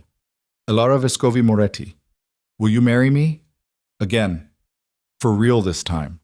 Not because I'm forcing you, not because your father's life depends on it, but because we chose each other, because somewhere between hatred and survival, we found something real. Will you marry me? Tears blurred her vision. This man, this impossible, complicated, formally monstrous man who'd learned to be human for her. Yes, she whispered. Yes, I'll marry you, again, for real. He slipped the ring on her finger, stood, kissed her beneath the same stained glass that had witnessed her nightmare becoming something else entirely. Thank you, he said against her mouth, for seeing me, for staying, for teaching me how to be something other than my father's son. Thank you for learning. They held each other in the empty cathedral while Rome glowed outside, while the past slowly dissolved into something they could actually live with. The second wedding happened 2 months later, small this time. No soldiers, no dark suits and darker eyes, just the people who mattered. Dante stood as Lucien's best man. Signor Costa cried. Elara's father attended, nervous but present, a handful of friends from her previous life who'd forgiven her for disappearing, and Antonio Ricci, the man who'd almost burned them alive but instead gave them a chance. The ceremony was simple, officiated by a judge who actually believed in marriage instead of just performing transactions. They wrote their own vows this time. Lucien went first. His hand shook, holding the paper. Elara, you saved my life in ways that have nothing to do with bullets. You looked at a monster and saw a man. You demanded better when I thought I was already giving everything. You stayed when running would have been smarter. I promised to spend the rest of my life earning that faith, earning you, becoming the man you somehow believed I could be. I promised to choose you, every day, in every way, until choosing stops being hard and just becomes breathing. I love you. That's the simplest and most complicated truth I've ever spoken. I love you. His voice broke on the last word. Elara's vision blurred with tears. Then it was her turn. Lucien, you were the worst thing that ever happened to me, and somehow also the best. You forced me into a nightmare and then taught me how to survive it. You were a monster who learned to be human, a captor who became a partner. You broke me and then helped me rebuild into something stronger. I promise to keep seeing you, all of you. The parts you're proud of and the parts you wish you could erase. I promise to challenge you when you slip backward, to celebrate you when you push forward, To love you through all the complicated, messy, difficult spaces between. You changed. That's rare. That's precious. I promise to honor that change by staying, by building a future that looks nothing like our past. I love you, not despite who you were, because of who you became. They exchanged rings, simple bands that meant everything. When the judge said they could kiss, Lucien pulled her close and whispered, "Thank you for giving me a second chance. Thank you for earning it." The kiss tasted like salt and joy and everything they'd survived to get here. The reception was held at the villa. Gardens that had once been patrolled by armed guards now filled with flowers and lights, music, laughter, normal things that felt extraordinary because they'd fought so hard for normal. Lucien danced with her beneath strung lights while Rome sprawled below. He wasn't a good dancer, stepped on her feet twice, but he tried. That was enough. "What are you thinking?" she asked. "That I don't deserve this, any of it, but I'm taking it anyway because I'm still selfish enough to want things I haven't earned." "You earned this. You bled for it, changed for it. That's earning." "Then I'm thinking I'm the luckiest bastard in Rome. How's that?" "Better." They swayed together while music played and people celebrated around them. Two people who should have destroyed each other but instead built something neither had thought possible. Later, much later, after the guests had left and the villa had quieted, they stood on the balcony overlooking the city. The same balcony where Lucien used to stand alone drinking scotch and planning revenge. "Do you ever miss it?" Elara asked. "The old life, the power, the fear." He considered it. Actually thought about it instead of giving an easy answer. "Sometimes, late at night, when the legitimate business feels slow, when board meetings drag, when I have to smile at people I used to be able to threaten." He paused. "But then I look at what that life cost. My father dead in prison, my mother drinking herself into a grave, 15 years of my life spent on vengeance that didn't actually fix anything, and I remember why I left it behind. Because it was killing you. Because it was killing us. You and me. The possibility of us." He pulled her closer. "I miss the power sometimes, but I don't miss the man I had to be to hold it. That man couldn't have this, couldn't have you, couldn't have peace, so no, I don't miss it enough to go back." "Good, because I really don't want to have to shoot you." He laughed, genuine, unguarded. "You'd miss." "Probably, but I'd try really hard." "I believe you." They stood together watching Rome breathe below them, a city that had witnessed their war, their survival, their transformation. "I want to do something," Elara said, "with the money from my paintings, something that matters." "Like what?" "A foundation, for kids whose parents fucked up like mine did, who got caught in the crossfire of adult choices, help them rebuild, give them options." She looked at him. "Would you help? Use your connections, your resources? You want to turn blood money into something good. I want to prove that monsters can create beauty if they choose to. You're proof. Why not make it systematic?" He smiled. "You're asking a former crime lord to help you build a charity for traumatized children. The irony is thick enough to cut." "Is that a yes?" "That's a yes, on one condition." "What?" "We name it after my mother, Lucien Moretti, the woman who drank herself to death because she couldn't survive what my father built. Let her name mean something good for once." Elara's throat tightened. "The Lucien Moretti Foundation. I love it." "Then let's do it. Build something that actually helps people instead of hurting them.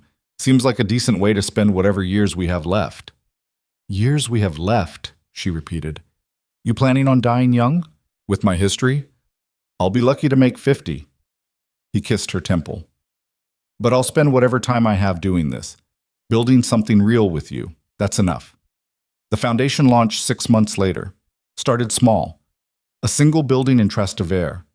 Programs for at-risk youth. Counseling. Art therapy. Job training. All funded by Elara's paintings and Lucien's legitimate businesses. Word spread. Other families contributed. Antonio Ricci donated enough to fund an entire wing, called it penance for decades of violence. By the second year, the foundation had expanded to 3 cities, helped hundreds of kids find paths that didn't involve the underworld, gave them choices their parents never had. Elara taught art classes twice a week. Lucien handled the business side. They built it together the way they'd built their marriage, from wreckage, from intention, from choosing every day to be better than they'd been. 3 years after the cathedral, 3 years since the wedding that should have destroyed her. Elara stood in front of a new painting, her largest yet, a commission for the foundation's main building. It showed Rome at sunset, the city glowing. But instead of buildings, the skyline was made of people, hundreds of them, all different, all connected, all holding each other up. At the center, barely visible unless you looked closely, was a cathedral, small, almost hidden. But there, a reminder of where things started. Lucien found her staring at it, lost in thought. "It's finished?" he asked. "Almost. Needs one more piece." "What?" She pointed to a blank space in the foreground. Two people, standing together, not perfect, not undamaged, but together. "I can't quite get them right yet." He studied the painting, saw what she was building, a vision of Rome that included both their pasts and their future, darkness and light existing in the same frame. "Paint them imperfect," he said, "scars visible, flaws obvious, but paint them choosing to stay anyway. That's the part that matters. The staying." She looked at him. This man who'd started as her nightmare and become her choice, who'd learned that love was scarier than violence and chose it anyway. "Yeah," she said softly. "The staying." She painted them over the next week. Two figures in the foreground, holding hands, faces turned toward the light but shadows still visible behind them. Scars and history and damage painted in careful detail, but together. That was the part that mattered. When it was finished, they unveiled it at the Foundation's 3rd anniversary gala. 300 people attended, donors, families, kids whose lives had been changed by programs funded by blood money turned good. Antonio gave a speech about redemption, about how the worst people could still choose to do better, how Rome's future didn't have to look like its past. When it was Lucien's turn to speak, he stood at the podium looking uncomfortable in the spotlight. He'd never been good at public speaking, preferred shadows to stages, but he spoke anyway. 3 years ago, I was a different man, a worse man. I built my life on violence and revenge, hurt people who didn't deserve it, destroyed things that could have been beautiful. He paused, found Elara in the crowd. Then I met someone who refused to let me stay that person, who demanded better, who saw possibility in places I thought were just ruins. This foundation exists because she taught me that even monsters can learn to build instead of destroy. So thank you. To her. To all of you who believe that change was possible. To every kid we've helped find a different path. You're proof that the cycle can break. That we can be better than what made us. That's everything. The applause was genuine, warm. These people knew who he'd been, what he'd done. They chose to see who he was becoming instead. After the gala, after the crowd had dispersed, Lucien and Elara stood alone in front of the painting, their story rendered in oil and canvas. "Do you think we made it?" she asked. "Really made it to the other side?" "I think we're still making it, every day, every choice." He wrapped his arms around her from behind. "But yeah, I think we survived. More than that. I think we actually built something worth surviving for. The foundation? That and us. This thing we've become. Partners, equals. People who chose each other after every reason not to. That's worth more than any empire I ever built." She leaned back against him, felt his heartbeat against her spine. Steady, alive, human. "I love you," she said. Simple. True. Even when it's complicated, even when it's hard, I love you. I love you too. More than revenge, more than pride, more than the ghost of my father. He kissed her hair. "Thank you for saving me, from myself, from the life that was killing me, from becoming exactly what I was terrified of becoming. Thank you for being worth saving." They stood together in front of the painting, two people who'd started as prisoner and captor, who'd survived violence and betrayal and transformation, who'd learned that love wasn't about perfection, it was about choosing imperfect people and staying anyway. Outside, Rome continued, eternal, complicated, beautiful and ugly in equal measure. And inside the foundation that bore his mother's name, Lucien Moretti and Elara Moretti stood holding each other. Proof that even the worst beginnings could become something worth fighting for. Not because they'd erased the past, but because they'd learned to carry it without letting it destroy their future. The cathedral still stood in the heart of Rome, still witnessed weddings and vows and beginnings. But for Elara and Lucien, it was no longer a symbol of captivity. It was a reminder of how far they'd come, of what they'd survived, of the choice they kept making every day to be better than they'd been. 5 years later, they'd return to it, with their daughter. A tiny thing with Lucien's dark hair and Elara's fierce eyes. They'd show her the stained glass, tell her the story. Not all of it, not the worst parts, but enough so she'd understand that people were complicated, that mistakes could be learned from, that change was possible if you wanted it badly enough. But that was still to come. For now, in this moment, they were enough. Together. Scarred. Imperfect. Real. And in a city built on ruins and glory, on violence and beauty, on history so heavy it crushed weaker foundations, two people who should have destroyed each other stood together. Not prisoner and captor, not revenge and collateral, just husband and wife. Partners. Survivors. People who'd learned that the hardest battles weren't fought with bullets. They were fought with choice, with staying, with love that refused to quit even when quitting would have been easier. And they'd won. Not perfectly, not cleanly, but completely. The cathedral had witnessed their beginning. Rome had witnessed their transformation. And the painting hanging in the foundation showed their truth. Two people, holding hands, facing light, shadows behind them, but together, always together. That was enough. It was everything. It was the ending they'd earned by refusing to let their worst moments define them. And in the quiet of that moment, surrounded by proof of the good they'd built from wreckage, Elara and Lucien Moretti finally understood what freedom actually meant. Not the absence of chains, but the choice to stay despite having the option to leave. The choice to love despite every reason not to. The choice to build despite how easy it would be to destroy. They'd made that choice. Every day. For years. Would keep making it until their story finally ended. But not today. Today they were alive. Together. Free in the ways that mattered most. And in Rome, where history never truly died but could be transformed, that was miracle enough.